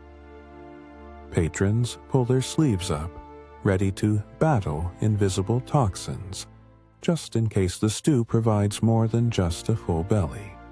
Amid the escalating culinary paranoia, one brave soul, let's call him Hans, decides to take the plunge. He stands up and raises a spoonful of stew high, challenging the fates. The room falls silent, save for the sound of a bird outside, perhaps cheering for him in some nonsensical way. He takes a dramatic slurp and immediately spits it out, jumping back as if he's just been slapped by the hand of God. By the beard of Thor, this tastes like the devil's own bathwater. Everyone gasps as Hans falls to the ground, clutching his stomach. Though whether from the stew or a bad hangover is the topic of debate for the next fortnight. In a surprising twist, the tavern keeper bursts into laughter amid the chaos, revealing the stew was merely an elaborate prank designed to test the will of the weakest drinker. The whole thing was an elaborate joke concocted just to pass the time and assure that everyone would leave a little lighter, both in spirit and in their pockets. So, what's the historical lesson here? It turns out that even in the 14th century, a wild night in the tavern was less about the drinks and more about how to capitalize on the misfortunes of your fellow man. Lesson learned: when hunger strikes, always ask if the stew is goat or just really motivated swamp water. Welcome to the 14th century, where the lights are dimmed enough to hide the dirt. And by dirt, we mean the filth of both the floor and the patrons. Our setting: a medieval tavern, where conversations flow freely, beer spills quicker, and gastrointestinal distress is a rite of passage. The aroma that greets you is a robust blend of unwashed bodies, burnt meat, and the inexplicable dry hopping of possibilities that may or may not involve dire foodborne illnesses. Picture this: rickety wooden tables, shrouded in shadows that seem to have their own agendas, illuminated only by flickering candles struggling for a grasp on their glorious waxy lives, as the whole establishment vibrates with an ominous hum. Is it laughter or the groans of the damned? Our main characters tonight include the tavern keeper, an enterprising fellow known only as Shorty, for reasons that have little to do with his height, and the regulars, a delightful assortment of grizzled men sporting not-so-charming beards and even less charming stories of mishap. Ah yes, the food. Today's special? Stewed mystery meat in a thick gravy with questionable origins served alongside something suspiciously green but definitely not lettuce. All of this is accompanied by the tavern's finest ale, brewed in a process reminiscent of a science experiment gone awry, always with a bit more body than flavor. Should the patrons voice concerns about the meat looking a bit too alive, they are met with gleeful chuckles and told it's seasoned with love. But wait, the tavern's not just a dining establishment, it's a rich tapestry of live performance and inherent paranoia.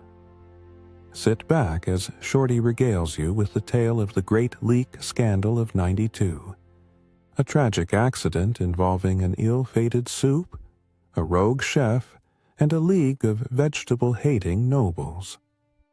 He wipes a tear while drowning it out with another pint of ale, living proof that harrowing culinary tales only worsen with each draught of dissatisfaction. As for the patrons, they've got their own rituals. Before taking a bite, the tavern's tar-stained men must first consult the fate of the food, a protocol that involves throwing a leftover roll at a random rat in the corner. If the rat scurries away, it means dinner is safe. If it doesn't, well, it could be an omen or just a very lazy rat. Nobody has decided yet. As the night progresses, the tension peaks with a raucous debate over the actual ingredients of Shorty's famous stew. Rumor has it the last taste tester went missing almost a fortnight ago, last seen embarrassing himself by trying to sweet-talk a chicken. Just as the crowd begins to panic that there may be a connection between the missing man and their current meal, Shorty bursts in with a triumphant grin, having just discovered a hidden stash of fresh vegetables in an old ale barrel. He lifts a carrot like it was a golden chalice, shouting that freshness is king. And just like that, chaos dissolves into exuberance. Surely this carrot will solve all their culinary qualms. Yet no one can provide a clear answer on where the original meaty contents of that stew came from. But aren't you glad you had that ale after all? Rumors abound that it was actually a brave batch of feral goats from the neighboring hamlet, but that's best left for another tavern night. In the end, what's the takeaway? In a world where even the tavern food can lead to conspiracy theories, the only thing you truly have control over is your ability to pretend it's all part of the experience. So raise your mugs and toast to the fact that sometimes ignorance really is bliss, especially when it's about the next bite of your dinner. Picture it. The year is 1297, and you, dear traveler, have just stumbled into the illustrious abode known as the Medieval Tavern, the most renowned establishment for merriment, mischief, and a distinct lack of sanitation. The tavern is lit by flickering tallow candles that cast shadows so dramatic they make even the bartenders look like brooding heroes in a cheap romance novel. The air is thick with smoke, laughter, and the undeniable scent of something that may have once been chicken, or possibly just a philosophical musing gone wrong. As you step through the creaking door, you are greeted by a chorus of raucous chortles, the sound echoing off the stone walls like an enthusiastic salute to bad decisions. The tavern keeper, a rotund fellow named Gerbald the G, is definitely silent, probably because he ate it, stands behind a counter overflowing with what appears to be the remains of a medieval feast that could only be described as foul optimism. A platter in the center of the room is the pièce de résistance, a kind of stew that calls itself mystery meat medley. It's lovingly accompanied by an assortment of bread, or, as it's more accurately known, stale archery practice equipment. There's also something resembling fruit floating suspiciously in a bowl of, well, it's either ale or liquid despair. It's hard to tell at this hour. Now, let's talk drinks. Gerbald proudly offers you a mug of ale, brewed with what he insists is secret family ingredients, the code for "we ran out of hops ages ago." But don't be fooled. Each sip may churn up visions of a pastoral paradise, or it might simply remind you of that one time you accidentally swallowed the wrong type of potion from a shady herbalist in the market. You might be wondering about the entertainment. Fear not, the tavern is home to Bard Night, which is less a celebration of culture and more a display of how fast a cheese wheel rolls down a hill when you throw it at the local poet. Just imagine it. A man staggering across the floor attempting to recite verses while dodging drunken patrons and half-eaten pies. A spectacle worthy of a confession booth. As the night unravels, attention builds. The mystery meat stew proves to be a contentious topic. The locals argue heatedly, some positing that it's rabbit, others claiming it was once a noble stag. However, the most outrageous claim comes from Gilda, the resident witch, who solemnly insists that it was an enchanted prince, doomed to serve until someone returns his lost crown. It's not long before their food paranoia escalates into comedic chaos as the patrons start pointing fingers and forks at each other, convinced they have ingested something otherworldly. Just as pandemonium reaches its peak, with mugs flying and accusations becoming slightly more creative, one fellow mistakenly blames a pet rat, Gerbald debuts a thrilling announcement. A live show featuring the dancing crustacean, a crab that he's convinced dances when fed enough ale. Which it does, albeit more like a slow, distressed shuffle, prompting outright gales of laughter and desperate prayers that this tavern remains legless. And there you have it.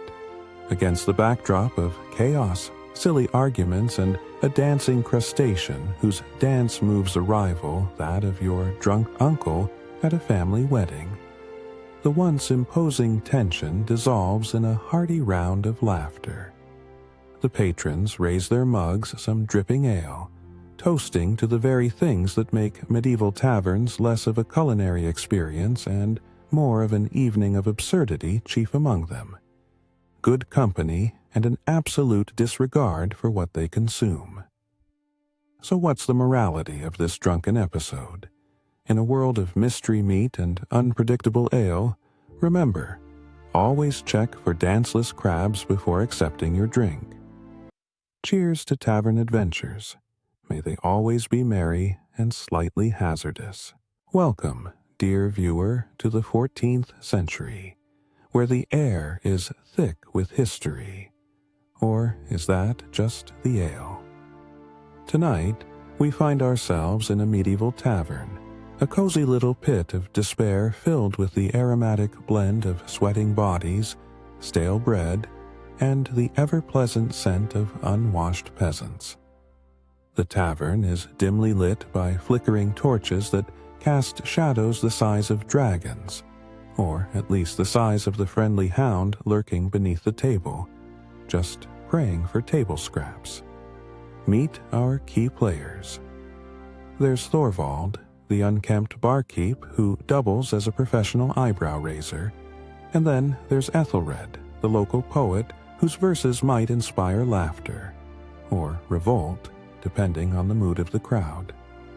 The tavern's star attraction, a bubbling cauldron of mystery stew, which locals swear contains the precise essence of tragedy, alongside various unsavory meats whose sources are questionable at best. As the evening progresses, our cozy establishment starts to resemble a conceptually confusing episode of Survivor Ye Olde Tavern Edition.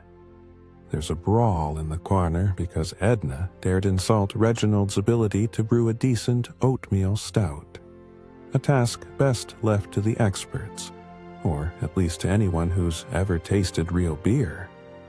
But let's not forget the sacred rituals. Before any meal, it's customary to first consult the wise sorceress of the tavern kitchen, a woman known only as Mealtime Linda, who reads the entrails of a freshly slaughtered goat. The locals gather around her like moths to a flame, brimming with concerns over whether today's stew could be the work of malevolent spirits or merely last week's leftovers. Of great importance is the tavern's infamous tasting test, a matter of utmost seriousness. 2 willing patrons compete to drink the first serving of mystery stew, their eyes darting nervously, arms crossed protectively over their guts. The winner receives glory and a free tankard, while the loser must perform an interpretive dance of penance atop the bar, which often results in more ale spilling than actual dancing. But as stew is served, things take a thrillingly absurd turn. Little do the patrons know, the secret ingredient is not just thyme and occasional squirrel meat, but a 50 chance of receiving the dreaded trevelic fungus, a delicacy known for inspiring visions and severe gastrointestinal distress. With each spoonful taken, a collective gasp resonates. Are they fated to become great philosophers, or find themselves hugging the privy in the dark? At the heart of the tension lies the tavern's resident omen, a particularly grumpy cat named Jeffrey, who apparently holds the key to the stew's destiny. It is said that if Jeffrey chooses to sniff a patron's shoe, this would reveal whether they possess the fortitude to eat another bowl, or if fate has ordained a very unfortunate evening. As the first patrons take sips of the stew, one shrieks, drops their bowl, and guarantees immediate chaos, while Thorvald tries to keep the peace by claiming the brew has magical properties. It turns out to be a needlessly spicy load that sends everyone gasping for air, yanking tankards of water and creating a ripple effect of exploding friendships and hilarious betrayals. At long last, amidst tears and laughter, the crowd learns that while they may face the wrath of foul-tasting stew, they'll never face the regret of refusing second servings. For what is medieval life without a healthy touch of absurdity? So here's the takeaway. If life hands you a bowl of questionable stew in a tavern, remember to consult the locals, make friends with the cat, and keep your dancing shoes handy, because you'll need them more than your gut ever will. Picture this. The year is 1320, and you've stumbled upon a medieval tavern that can only be described as the last place on earth you'd want to dine if you cared about your health. Wheezing patrons swig barrels of ale with all the grace of a portly cow, and the air is thick enough to require a machete to cut through the stench of overcooked rabbit and questionable fish. Here, amid the flickering candlelight that does absolutely nothing to conceal haphazardly placed hay bales, sits our hero, an affable, if slightly inebriated, merchant named Hrothgar. The man is here to sample a meal that's rumored to be life-altering, or more accurately, life-ending. Tonight's special? An exciting medieval potluck soup known colloquially as "What's That Floating?" Imagine a bowl overflowing with dubious ingredients plucked from the shadowy depths of the local refuse pit, all seasoned generously with the finest ground rat droppings and topped with a mysterious green slime, which one can only hope is simply an experimental form of herbal garnish. The scene crackles with excitement as the tavern owner, A rotund fellow named Gruff waddles around the room barking orders at his team of bewildered helpers, who look like they just wandered in from a guillotine building contest. Each waiter, clad in garments even the worst fashion critic would balm in horror, carries their own creative interpretation of the word hygiene, which, we remind you, does not translate well to the 14th century. As sloshed patrons call out for more stale bread and further gossip about local lords who may or may not be cannibals, Hrothgar prepares himself for a culinary experience bordering on the operatic. But what he doesn't know is that a peculiar tavern superstition is about to turn even the most innocent of meals into a spectacle worthy of a court jester. Picture this. In a bout of gastronomic panic, patrons place their bets on what will be served within the bubbling cauldron. A slice of herring, a rogue potato, maybe even the infamous mystery meat that Gruff assures everyone is just leftover beef, if you ignore the fact that it grunts when poked. Each patron believes that the meal may hold the key to an untimely demise or ignoble family scandal. Hrothgar joins in, reluctantly whispering to his fellow drinkers that perhaps one can spot a rival merchant's disembodied eyebrow in the concoction. As he nervously swirls his spoon through the sludge, the other diners erupt in stories of how last month's mystery stew claimed 3 villagers and sent Lady Agatha screaming into the night. The tension builds, imaginations run wild, and a series of random accusations fly faster than a Viking longship across unruly waters. Just as calamity seems imminent, a wild-eyed bard leaps onto a rickety table with the agility of a drunken goat, berating the chef with woeful tales of his own culinary misadventures. Lo and behold, the moment of truth arrives. Hrothgar suddenly lunges for his bowl, and in an attempt to show off his bravery, downs what he thinks is a sip of water. But wait, as he gags and chokes, can it truly be? Yes, it's actually a chunk of the infamous invisible worm, a delightful habitat for many a rusty kitchen knife and rumored to boost one's charisma with the local rats. As laughter erupts around him, Hrothgar realizes he has survived, and more importantly, has not contracted the dreaded grave hunger. News spreads quickly of his daring escapade, and Hrothgar suddenly finds himself crowned the tavern's new gourmet hero, a title that's as weighty as a lead-filled pie. So, what did we learn from this sad yet triumphant feast? If you're a hungry merchant in a medieval tavern, remember, the soup may look like it held a council meeting with the foulest of misfortunes, but at least it doesn't cost as much as an untimely debt to a nobleman. Welcome to the year 1472, in a dimly lit tavern that smells more of wet dog and desperation than of anything resembling deliciousness. The floors are strewn with a mix of straw and who knows what, and every ear-splitting laughter echoing around the rafters carries the potential of turning into loud cries for medical attention.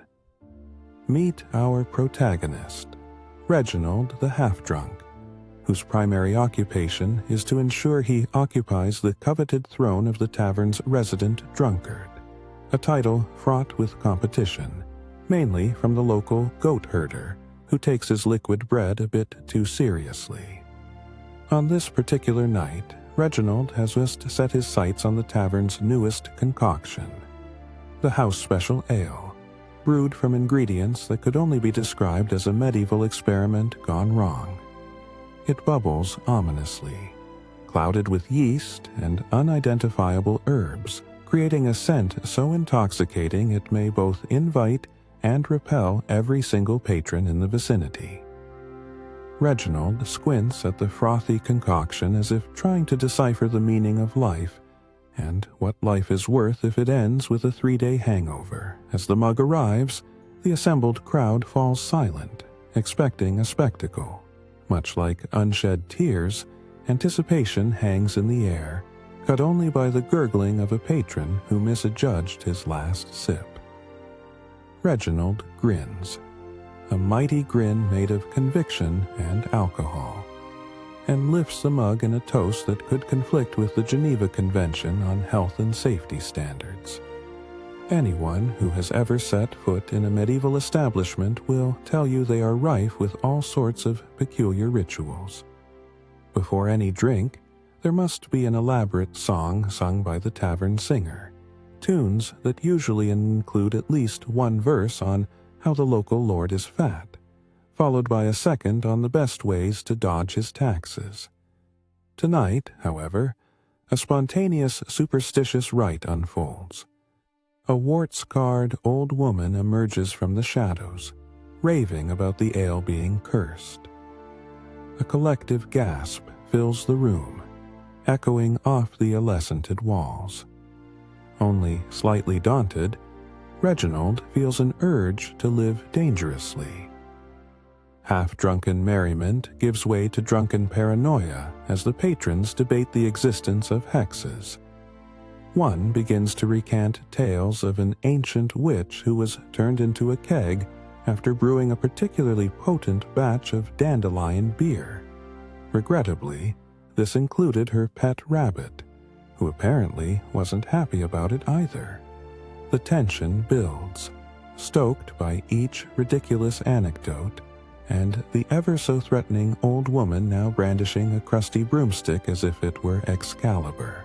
Finally, in an act of sheer bravado, Reginald stares down the witch, bellows a challenge, and downs the ale in one fell swoop, followed by a symphony of gasps. Did he survive? Did he float? Did he spontaneously combust? In a twist that can only be described as fit for a dysfunctional fairy tale, Reginald merely burps, a resounding sound that quivers the ancient flagstones. The tavern erupts in cheers, clinking mugs as if they've just survived a siege by some foreign knights. It turns out the vile brew was not cursed. It had simply begun fermenting before Christ and decided to carry on living its best life as tavern ale through every known chronicler. Therefore, it was less of a magical experience and more of a lesson in outdated brewing techniques. As laughter returns, mere resolve to live life, no matter how questionable the means, permeates the mug-clinking crowd, with Reginald now on screen as a local hero, a clay-potted legend etched into the annals of tavern lore. So remember, when life gives you questionable ale, summon an ancient crone, partake in spontaneous rituals, and don't underestimate the power of a well-timed burp. Picture this.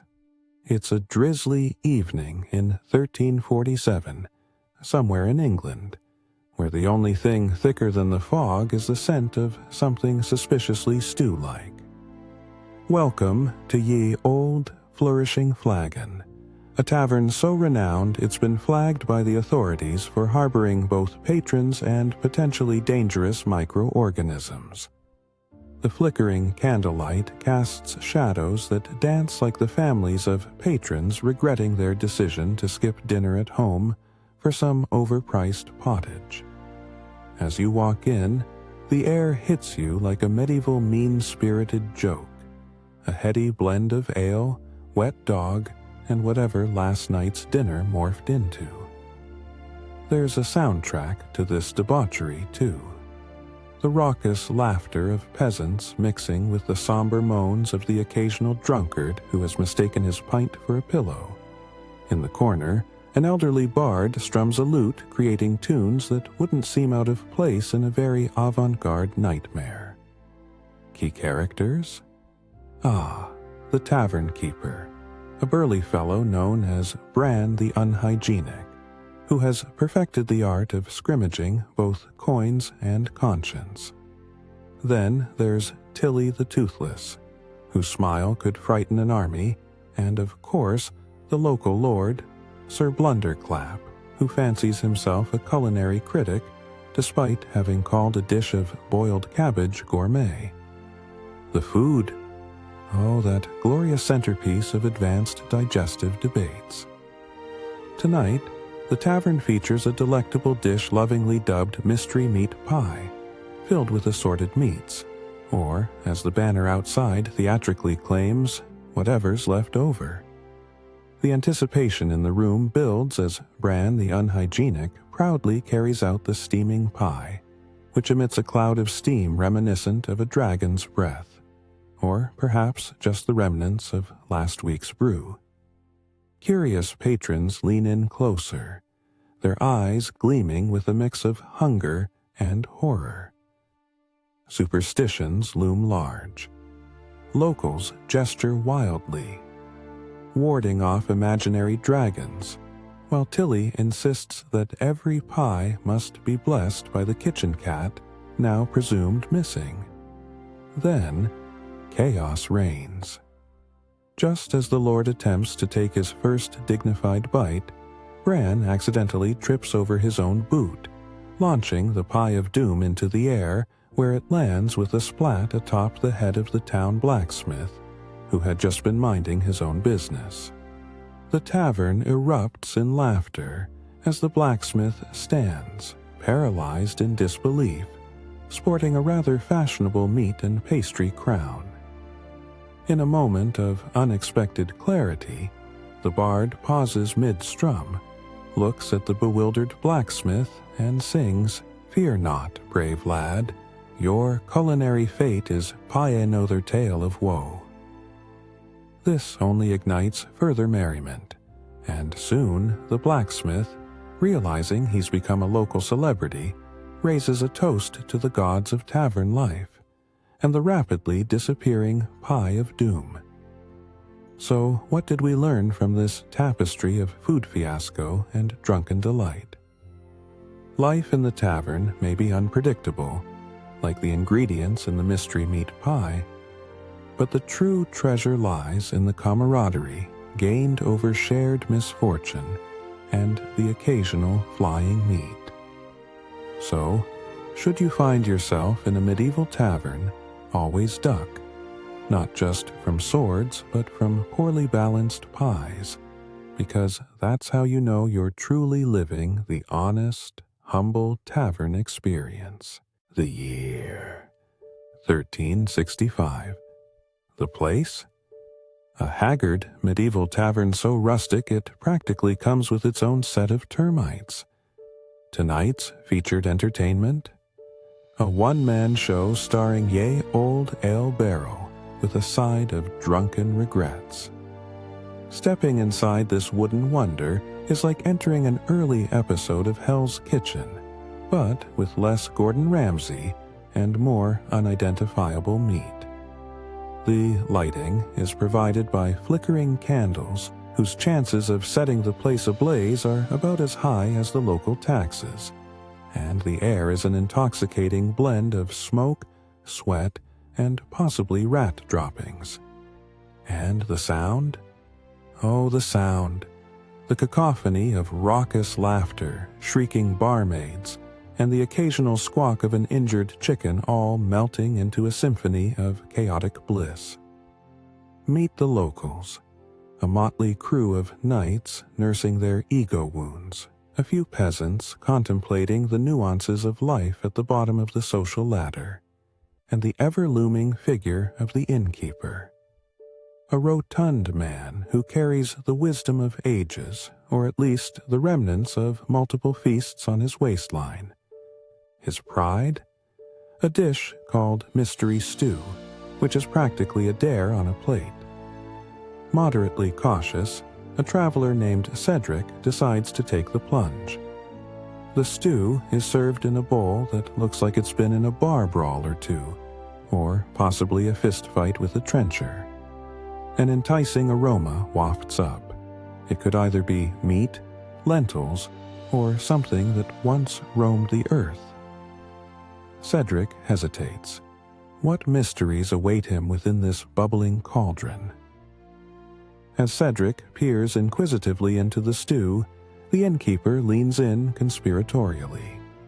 You know, they say if you eat it during a full moon while balancing on one foot, it's a blessing from the food gods. He chuckles, apparently unfazed by the fact that legends of blessed food and curses are often exhaustively intertwined during medieval meals. Cedric, caught up in tavern theatrics, raises his bowl in toast to the moon because why not? Let's tempt fate. With a deep breath, he plunges in a wooden spoon and slurps a mouthful of the dubious concoction. The crowd goes silent, save for the drunken ballad of a bard who may or may not be making up the lyrics on the spot. Seconds stretch, the tension sharp enough to cut through a hearty loaf of bread. Was it rotten? Was it divine? Then, suddenly, a beatific smile spreads across Cedric's visage. "It's delightful," he declared, only to be instantly followed by cries of astonishment. The tavern erupts into chaos. The knights exchange glances as if they've just been challenged to mortal combat. The peasants whisper conspiratorially. Maybe that would be a little more appealing than a humble bowl of broth. One particularly ambitious lad accuses Cedric of witchcraft. What sorcery is this? For those with false pretensions of nobility, being outdone by humble stew is the last insult. The innkeeper seizes the moment and leans towards dissatisfaction. Once the hysteria settles down, he reflects, just like that, another rural myth is born. The stew shall forever be known as the miracle chowder. Not to be outdone, a local bard puts pen to parchment, crafting an ode to Cedric's courageous taste buds and the subsequent tavern upheaval.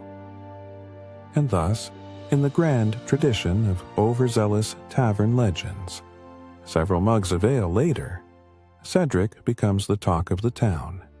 A hero, a legend, a man who faced the stew and lived to tell the tale. So what's the takeaway here? Take your culinary risks, but always double-check for a full moon and a solid balance. After all, nothing in a medieval tavern is ever as it seems, especially when dinner is served. Prepare yourself for a whirlwind of medieval merriment. Picture this, a dimly lit tavern in 14th century England, where the locals crowd around wooden tables, the floor is more mud than wood, and the overpowering stench of unwashed bodies mingles with the scent of questionable mutton stew. The whole scene could inspire poets or possibly just induce gagging. Take your pick. As we enter this mesmerizing den of debauchery, the light from flickering candles barely cuts through the oppressive gloom.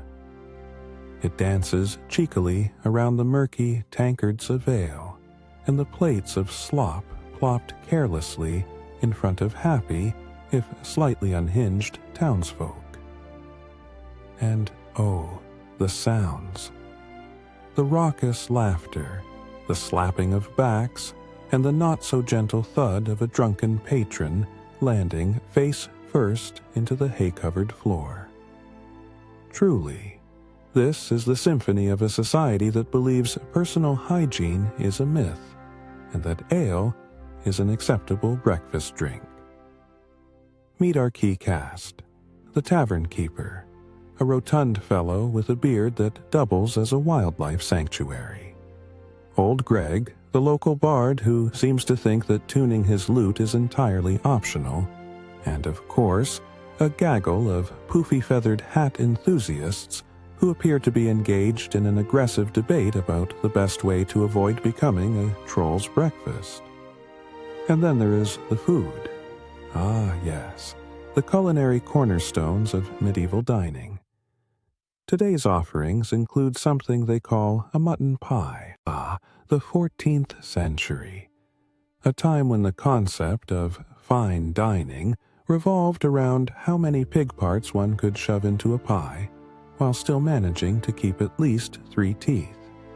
Enter the local tavern, a bustling hive of activity and questionable hygiene, where the ale flowed like a medieval river and the stench of unwashed bodies made you question if the plague was actually a better social option. Welcome to the Drunken Unicorn, a tavern so cozy that the fire is more likely to ignite your garments than warm your bones. The flickering light makes the shadowy corner booths resemble a scene out of a horror flick, complete with spooky sounds from the nearby dungeon. But don't be alarmed, those are just the fateful cries of last night's dinner that wandered into an all-too-familiar fog of hangover and regret. The tavern is alive with the sounds of drunken revelry, or is it sheer desperation? As peasants and nobles alike elbow their way to the bar for one more tankard of ale. Your key cast of characters includes Grimwald, the burly innkeeper with a beard more robust than any shrubbery, and Hilda, the barmaid whose hospitality is rivaled only by her expertise in dodging the occasional flying chicken leg. Sitting at a table adorned with a rich layer of spilled mead and leftover food, the centerpiece of the evening is the tavern's famous mystery meat platter. What kind of meat? Well, your guess is as good as theirs. The air is thick with the sense of perspiration, an impressive collection of body odor, and wafts of whatever dubious animal parts are simmering in the kitchen. The sounds of revelry rise up with boisterous laughter, punctured only by the occasional fight breaking out over the last mug of ale. In fact, brawls are so common they might as well be a scheduled event. Join us tonight for our weekly Gift of the Gob knockdown contest. Winner gets a free meal if they can stand long enough to eat it. But no feast is without its rituals. Before digging into the meat, patrons must participate in a time-honored tradition known as the Blessing of the Grubs, a fervent chant to ward off any malevolent spirits lurking among the entrees. As Grimwald bellows the ancient incantation with all the enthusiasm of a man who realizes his life's calling is to shout at things, Hilda stands by, ready to throw a steaming ladle of gravy at anyone foolish enough to heckle. In the midst of this chaos, the true absurdity unfolds when several patrons, convinced that fortune-telling is an acceptable after-dinner entertainment, start consulting the local beggar playing at being a prophet. With no one really taking him seriously, the poor man proceeds to predict each person's future primarily based on their last meal. An impressive skill set, if somewhat lacking in credibility. And just as the first spoonful of mystery meat is served with the grace of an axe murderer distributing candy, a shocking twist emerges. As a minority of customers shy away from the platter, the food suddenly starts to convulse and wiggle as if possessed. Gases erupt, drinks spill, and an unfortunate bard attempting to impress everyone with a song finds himself face-planted into his own ale.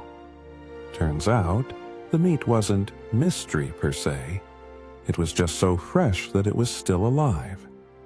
Clearly a business mistake most taverns would avoid, but not this one. As Grimwald cries out, "It's a feature, not a bug," the customers are left with a decision. Dive in or run for their lives. Earlier that evening, tavern-goers were engaged in the age-old dilemma. Risk your health for the chance of an extraordinary evening, or succumb to the monotony of bread and cheese. History would have us believe these establishments were merely places for food and drink, but in reality, they were proving the grounds for the survival of the foolish. So, what's the lesson here? When in doubt, never order the mystery meat unless you're eager to take part in the improbable resurrection of dinner. Welcome, dear viewers, to a time when dining out was a matter of life and death, and often it was death that triumphed. The year, approximately 1375. The place, a raucous medieval tavern, dimly lit by the flickering glow of rushlights, where the only thing thicker than the smoke was the sense of communal despair. Imagine a banquet hall where the air is rich with the sense of stale ale, overcooked pig, and a hint of something that may or may not be classified as food. In walks our hero, Sir Reginald the Reluctant, a knight sporting an armful of sword scars and a gurgling belly. He's lured into the tavern by the promise of an all-you-can-eat feast that turned out more like an all-I-shouldn't-have feast.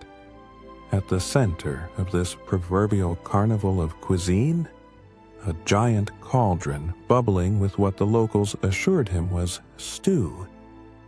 But in the typical spirit of the Middle Ages, what was actually in that stew was a topic of spirited debate.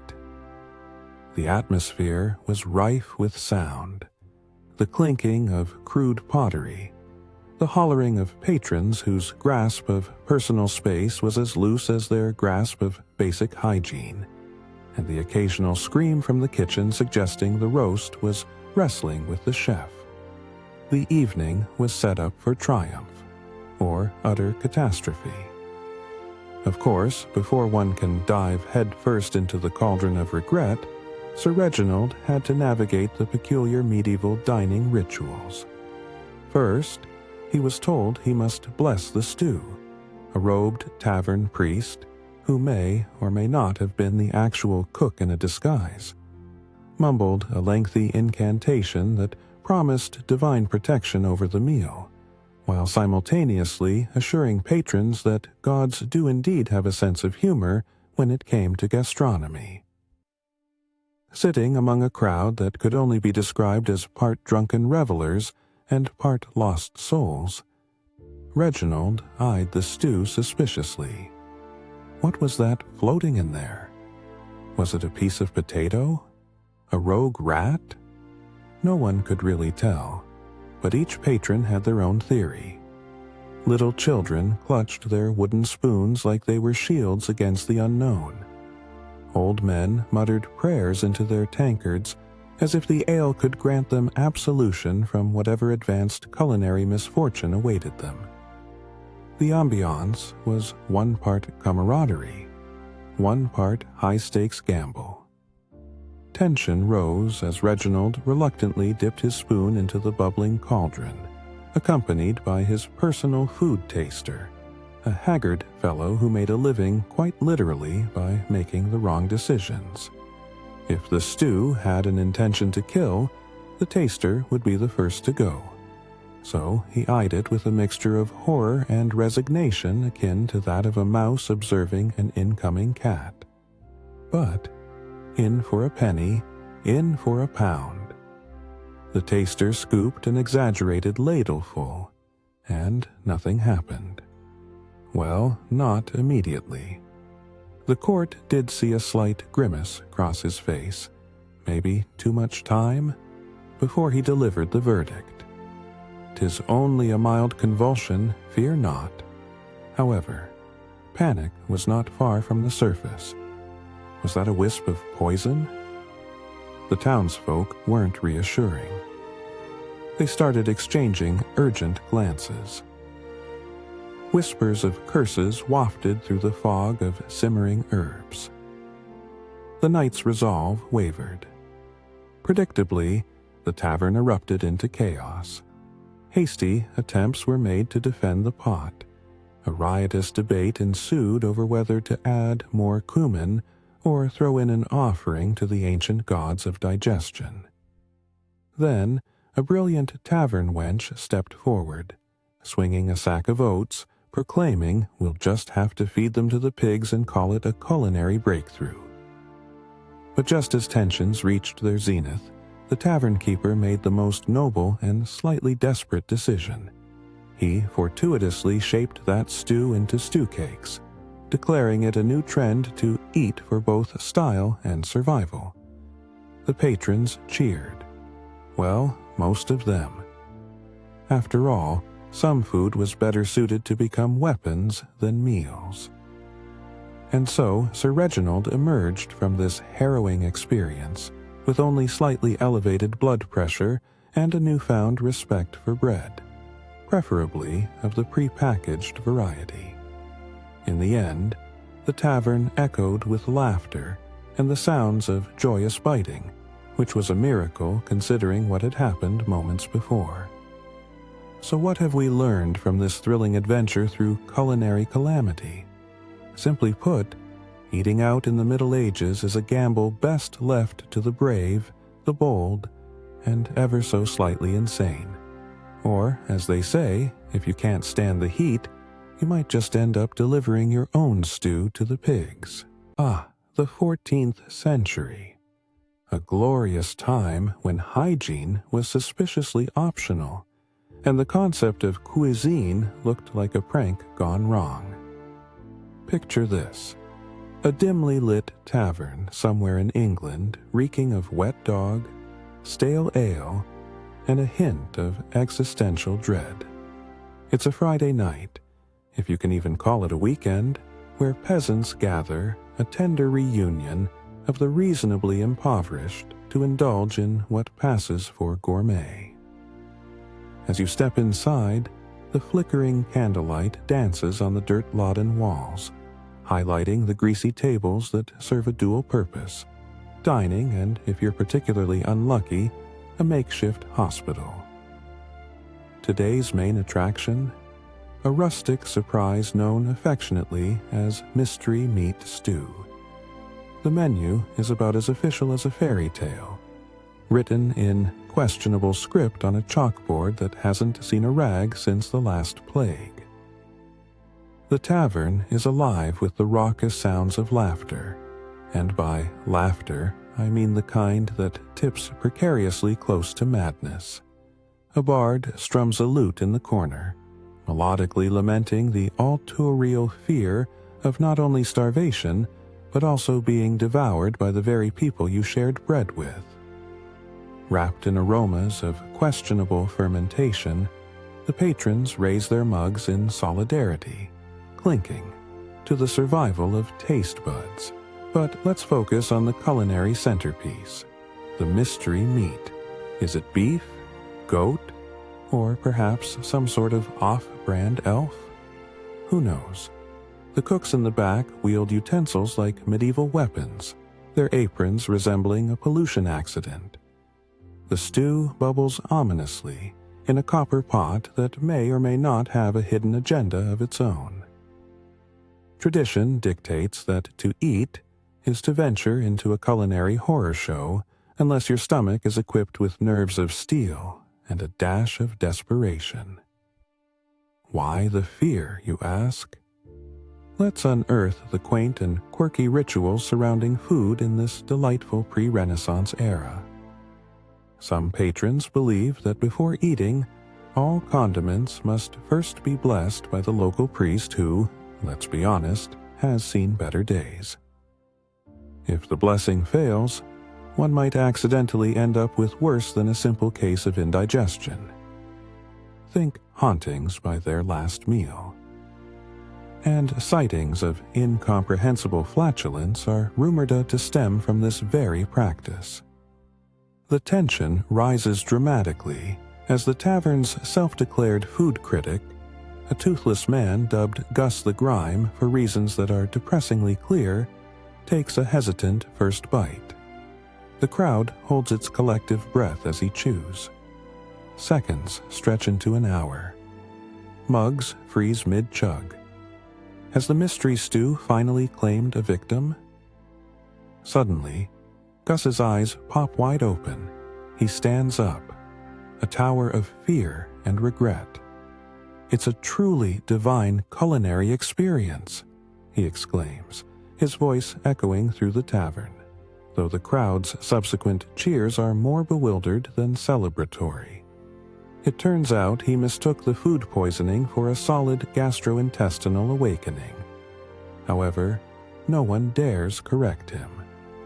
Let the faith in food reign for just a moment longer. Despite the swirling chaos, Gus gets deathly serious. But this could only get better if served imbibed with a slice of bread that is less bitumen-like.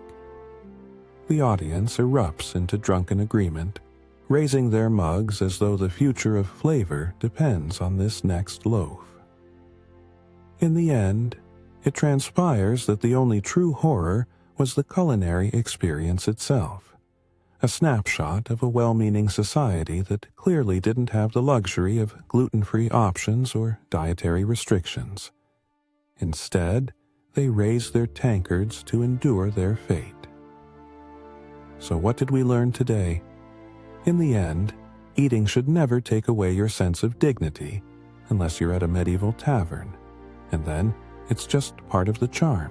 Welcome to the Middle Ages. The year 1347, which is just slightly before people took hygiene seriously enough to stop bathing only on Easter. The place? A humble tavern known only as the Soggy Thistle, because what medieval establishment doesn't need a name that reeks of moisture and questionable vegetation? The ambiance is characterized by flickering candlelight that seems to spotlight the curious vermin scampering across the floorboards while the air is thick with the scents of spilled ale, burnt stews, and a hint of despair. As you step inside, you are greeted by a motley crew of characters. The boorish tavern keeper, Norman the Grizzled, who resembles a cross between a walrus and a particularly grumpy boulder. The overenthusiastic jester Peppino, whose sharp humor is only slightly overshadowed by his unfortunate habit of mixing fruit and dry rot. And of course, the shadowy figure in the corner, who turns out to be the local surly bard, well acquainted with gallows humor and a severe case of low self-esteem. At the bar, Norman proudly announces that tonight's delicacy is 3-week-old meat pie. It's been a favorite of patrons for ages. Historians still debate whether the meat origins were from a cow, a rat, or possibly something that just fell on the floor before being reincarnated, if only for aesthetic purposes. The pie is grayish in hue, with just a hint of oozing liquid that mixes flavors of regret and past life resolutions. But the true absurdity of this evening lies not just in the food, but in the rituals that surround it. First, patrons must partake in the oath of the mug, which involves swearing loyalty to one's drink. To do this, you must hold your stein high and shout, "I, sir, drinks a lot, do hereby pledge my allegiance to this ale, until my stomach howls for mercy." As the crowd chimes in, the sound is less symphony and more a cacophony of half-hearted enthusiasm fueled by questionable life choices. Next, patrons must navigate the peculiar tradition of the Rancid Peas Challenge. Everyone is required to consume a spoonful of the peas, which are so truly rancid they seem to emit their own atmosphere. The goal? To see who can keep a straight face while the other tavern-goers cheer on their potential gagging. As a nod to hygiene, the only spoon available is an old one last used in the Lord's chamber pot, presumably out of mere convenience, or perhaps true medieval revelry. As the night progresses, an elderly man finishes his mug and stumbles to the center of the tavern, belting out melodramatic ballads about lost loves and questionable life choices. This serves as a handy distraction while another patron crushes his peas, causing a cascade of laughter and some spluttering that could very well start a food fight of epic proportions down the line. The climax of absurdity arrives when a mysterious stranger bursts through the tavern door declaring, "I bear urgent news of a coming plague." Silence falls. Every ear is perked up as patrons grip their mugs tighter. "That's right," he continues. "If anyone orders the stew, they might have regretted it last week. But trust me, you'll definitely feel it in about an hour." Tavern goers let out moans of distress while Peppino, seizing the opportunity, snaps back, "Why, that's just Tuesday in the soggy thistle." In the end, the evening wraps up with an amusing twist. The 2-month-old meat pie receives praise for its flavor, after all, with a drunk patron declaring, "Best meal of my life. Best meal since ever." And, as the clock ticks towards dawn, the patrons wobble out into the chilly night, greasing the doors with the promise that they'll return. Not for sustenance, but for love, laughter, and questionable etiquette. So, if you ever find yourself in a medieval tavern, remember, it's not just about the excessive meat pies and rancid peas. It's about bonding over shared pain and a health code that seems to be a mere suggestion. Welcome to a medieval tavern, where you could find a good drink, questionable morals, and the faint scent of desperation. The year, let's say the 1400s, although it might just be the day after the last plague scare. You can hear the happy cacophony of drunken brawlers, a distant lute player desperately trying to scrape out one more shanty, and the ever-present sound of someone's shoe colliding soundly with a muddy cobblestone street. And, oh, the aroma. A delightful blend of spilt ale, half-cooked meat, and something that might have once been bread, or possibly a rat. The tavern is dimly lit by flickering candles, each more perilously placed than the last, as though the tavern keeper had a grudge against fire safety. Enter our heroes, the grizzled tavern owner, who has one eye on his profits and the other on the nearest barmaid. Luckily for her, he has a complete lack of peripheral vision. Next, we have a rowdy band of peasants, proudly displaying their guzzling skills, while a local knight stands protectively over his untouched goblet as if it were a golden chalice of glory, or perhaps just more ale. Tonight's special, stew. An unrecognizable concoction simmered in the back, rumored to contain scraps from the last 3 days' meals, a dodgy chicken foot, and a smattering of herbs that were either medicinal or downright lethal. As patrons dive into their tankards of ale, we witness a rather peculiar ritual begin to unfold. The barflies gather around, some shouting congratulations hastily as they down their drinks, and then 2 gentlemen, wearing the expression of someone who has just been told a goose is also an emergency pie, agree to a best drinker contest. The stakes? The esteem of the tavern, and perhaps a bonus helping of mystery stew. With each round, the contenders dance on tables, down ale like it's holy water, and inevitably face the wrath of what can only be described as an ancient curse, the effects of fermented grain and too many meat pies. As even the distant lute player pauses to watch in disbelief, a series of increasingly absurd dares unfold. One must wrestle the tavern's pet goat, now universally referred to as Sir Bleat-a-lot, while another must serenade the barmaid in a language that none of them can identify as they all giggle uncontrollably. The goat, naturally unimpressed, retaliates with a swift kick, more suited to a knight than a farm animal. But just as it seems that absolute chaos reigns, a loud crashing sound breaks the merriment.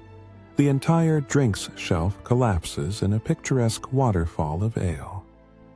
The knight, apparently skilled enough to fight dragons yet unable to maintain his drink, lets out a bellow that can only be described as a mix of surprise and an impression of a very distressed cow. Then, between rolled-off barrels and tipsy peasants, comes the tavern keeper, drenched in ale but somehow radiating authority. With a shake of his head and a raised tankard, he declares, "If you can't drink it, don't waste it," and gestures for the crowd to raise their mugs in cheers. The irony? Everyone will sleep well tonight, if they can avoid tripping over their own feet and Maud drowning in the stew pot. Oh, and to add insult to injury, the stew was never meant to be served, but rather was destined for the pigs. Thus, the moral of our beer-soaked adventure: in a tavern, always share your ale with a goat, lest you be the one who gets kicked, or worse, mistaken for dinner. Beware, what's bubbling may not always be a feast, and your best option is sometimes to just hoist a tankard and hope for the best. Welcome to the wild and wacky world of the medieval tavern. Picture this. The year is 1220. The place is an underground lair of questionable morals and even more questionable hygiene.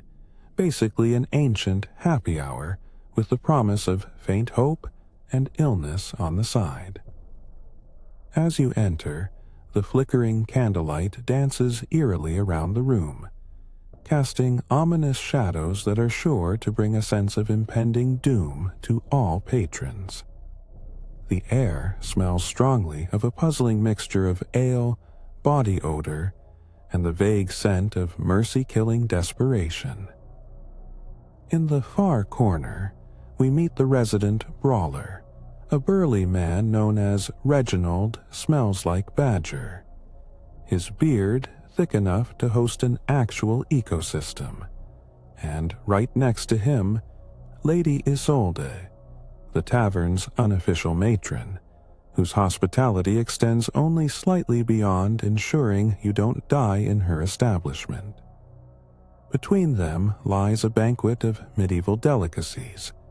Yes, that's a pig's trotter being served in a basket, plus something that might charitably be described as bread if you've never checked the definition. But what if I told you that the food isn't just a culinary adventure, but a balancing act between nourishment and potential poisoning? You see, in the medieval mindset, eating was an exercise in survival, like a game of extreme Russian roulette with stinking cheese. To set the scene, our tavern patrons engage in peculiar rituals as they prepare to feast.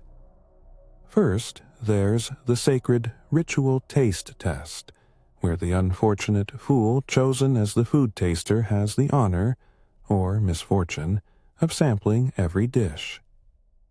Imagine having your dinner prepared by a half-blind cook named Bert, who believes all spices cure scurvy. "Try the stew," he shouts, oblivious to the fact that the meat may very well be a long-forgotten game from yesterday's hunting expedition. Then, as soup is served, screams of unsettling excitement ripple through the crowd. They anticipate whether this bowl of mystery broth will bring them health, happiness, or instant dysentery. The locals hum superstitious chants. They shake their fists at the ceiling and set crude wooden talismans around the bowls because one can't be too careful in a world where disease crawls around like a friendly neighbor. It's a peculiar conundrum. How do you enjoy your meal while fearing you might end up as part of it? Mid-bite, the tension peaks when Reginald lets out a thunderous belch. Cue panic. Was it merely a loud affirmation of the meal's excellence, or a signal of imminent demise. Isolde yelps, clutching her pearls, although, let's be honest, they're likely just pebbles. The tavern's crowd erupts into political debate about which noble's latest political blunder could cause poisoned platters, all while a goat in the corner thanks Jesus for its miraculous escape from the oven. Then, in the midst of the noise, word arrives. The court of culinary safety is coming to visit. Yes, the grand poobah of the cooking guild, with a nose for sniffing out food safety violations faster than a rabid hound. They can smell trouble, or roast swine, from a mile away. The tension is palpable, and every pair of eyes drifts toward the cook who's now hiding under a table with a half-eaten pot pie.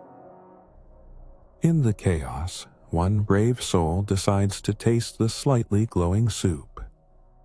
The crowd holds its collective breath as the bravest of them all, a drunkard named Lancelot the Inept, scoops up a spoon, gulps it down, and promptly emits a sound last heard from a dying seal.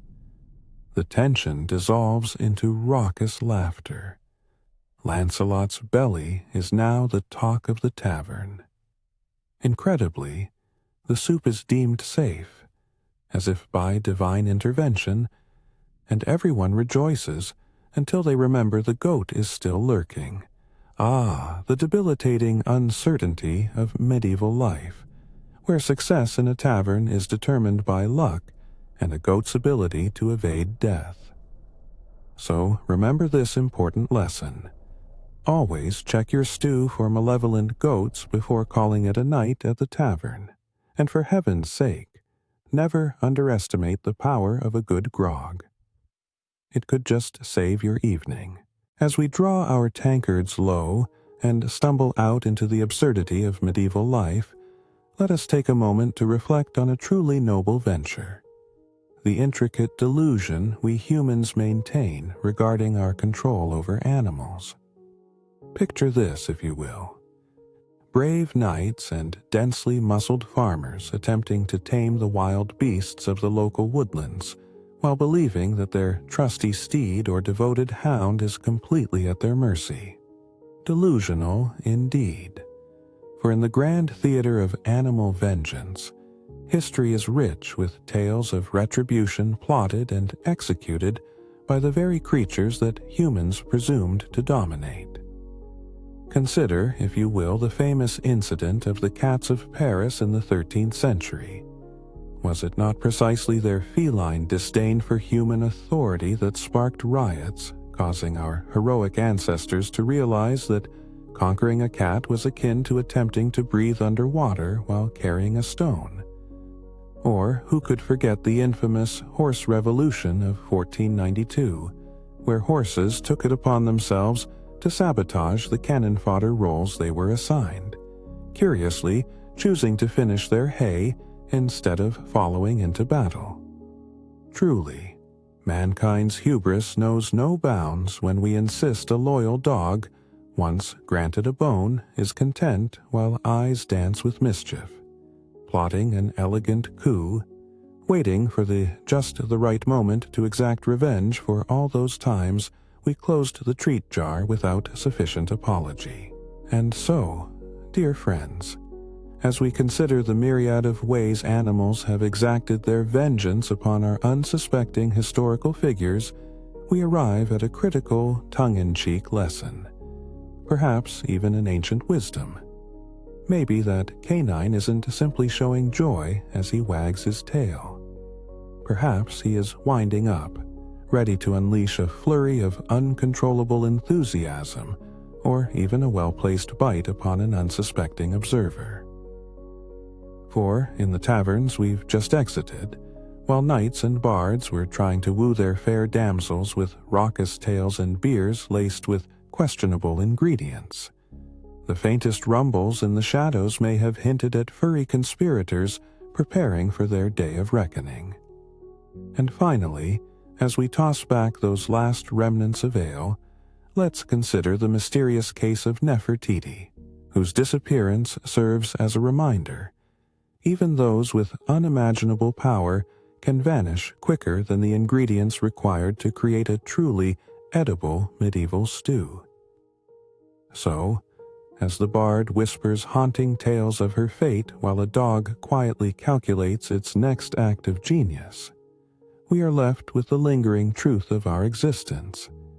In the grand tapestry of history, fraught with laughter, danger, and jealous animals plotting our doom, we can only hope that the next time we join in merriment at a tavern, we do so with an understanding that it could very well be the animals that reign supreme. Cheers, and good luck managing your pets.